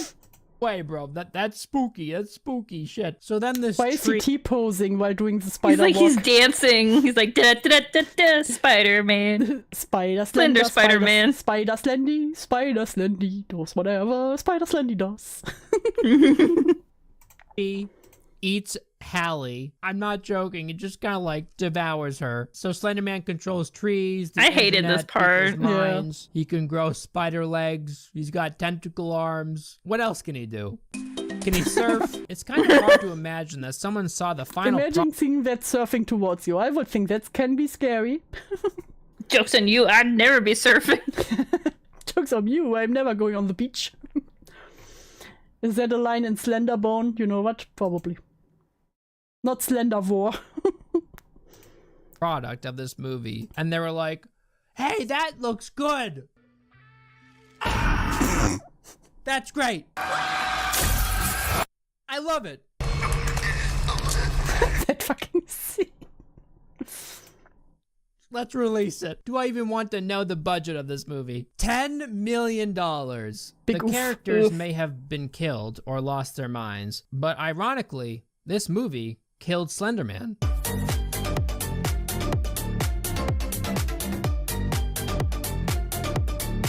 I hate how good this movie scenes fit into the music.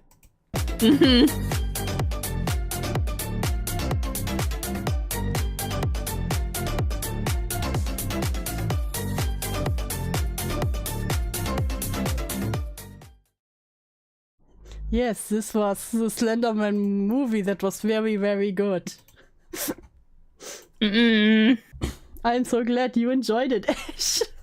Another thing he didn't cover, which I thought was so fucking dumb, is when they are in their little like party watching porn together, and they're like, oh yeah, it turns out the guys are gonna summon Slenderman, and just like it cuts, and then Chloe all of a sudden has her phone out and she's reading the lore of Slenderman to them. Yeah. And then all of a sudden, oh yeah, we have the video now up on the laptop, and then the library scene is like the oh, I'm discovering his actual origins by like looking at the library computer and Googling on the internet. Yes. And also there's a scene afterwards where they talk to the boys again and was like, oh, we never watched the video. We were too chicken. Like, great. Yeah. And then they never spoke. They fulfilled their role. I just love how many characters just, like the boys, for example, just appeared, did one thing and never appeared again. Trying to see if there's anything like really dumb. Yeah. I thought that the whole her turn to a tree was pretty fucking dumb, because it's like the interesting things, like either mutilate her and kill her or just vanish. Like that's just pulling her into a tree is not fucking scary. Listen, that's how he makes them vanish. He turns them into trees. Then like just like have it be more horrifying. Like have her like be like transformed into a tree, not just like she has like CGI on her face. She gets a CGI transformation. Come on now. Everyone's a critic nowadays. And there will be a second movie. Are you excited? What? They're working on a second one? Wait, let me look. I could have sworn there was a Slenderman movie 2. Slenderman 2 teaser 1 year ago. Oh god. Already looks amazing. In a world where darkness holds its secrets, one woman was imprisoned for a crime she didn't commit. Oh, is she in prison now? She got imprisoned for her friends. I thought she was a tree now. No, this is Ren, right? Or is this Hallie? This is the one. No, Ren. This is the one. Ren survived. What? How'd she survive? She got... Some teenagers stumble upon a forgotten laptop. Not the forgotten laptop. Awakening a malevolent force. Yo, Slenderman coming to the window? Hey, yo. Oh, dude, this is fake, apparently. Oh, From the okay. depths of the digital realm. No, I'm disappointed. Slenderman returns this summer. Teaser trailer horror FM. When is in prison, Hunger Quiz of Fans appearance. This is a fan made, okay. Damn, I thought I could kick you. No! Evolution of Slenderman. Damn it, now I'm disappointed. I wanted the second movie. So sad. But yeah, with that we made it through. Any last words, Ash? I hope there's gonna be more Slenderman stuff in the future that's like analog horror. That's what I'm looking forward to. Yeah, if it ever comes back. Yeah, I think analog horror could work really well with the Slenderman lore. I just hope they never try to do a big budget movie ever again. Oh god. And if they do, Like- by someone who loves it. Like the whole the appeal of like, at least for me, of like Slenderman is just like there's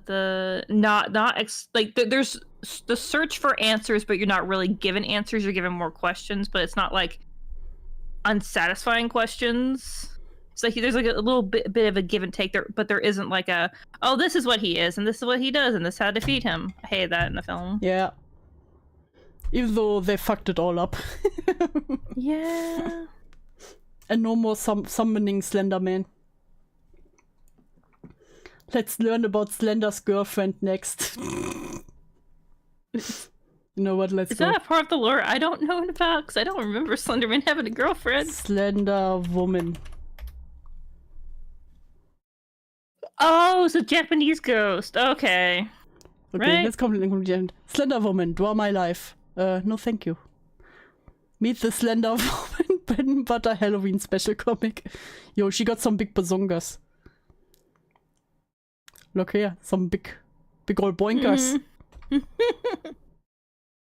you know what? I ship Slenderman with Hachishaku-sama. Slenderina, it's real. Slenderina. Oh, Jesus. Oh. What the hell is Original Slenderina? Original Slenderina jump scares versus anime.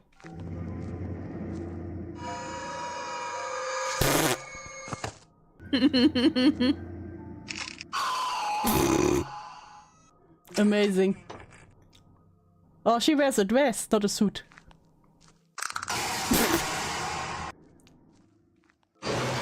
Booga booga.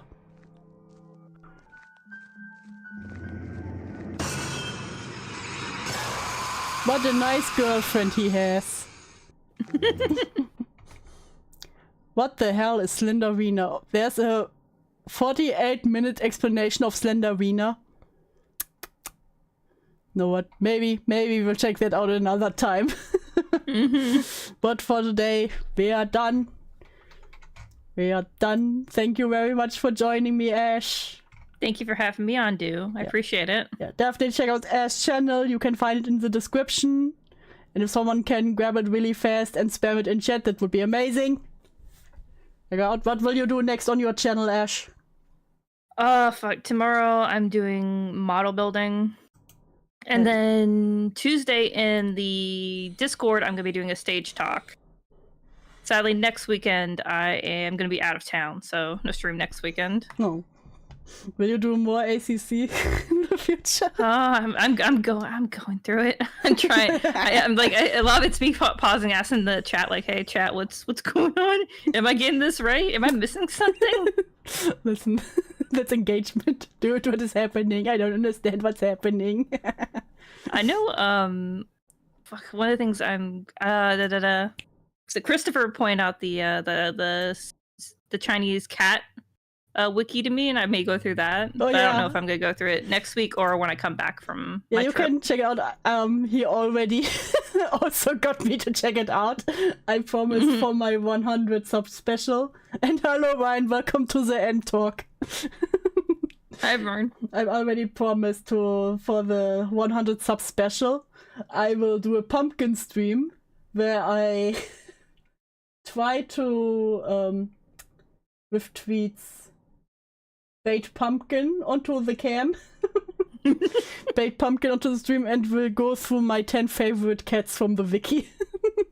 Oh, then I probably will hold off doing that. Just do like my either looking at prisons or the Kulon Wall City. Then just so it doesn't fatigue people. Listen, street cats could never fatigue people. There's no cat fatigue here. I got Pippi sleeping behind me on the floor. Aww. And her pile of blankets. A true baby. Yeah. So let me. Fuck. Me. Okay, and with that, have a good night, everyone, and I will see you soon. Bye-bye.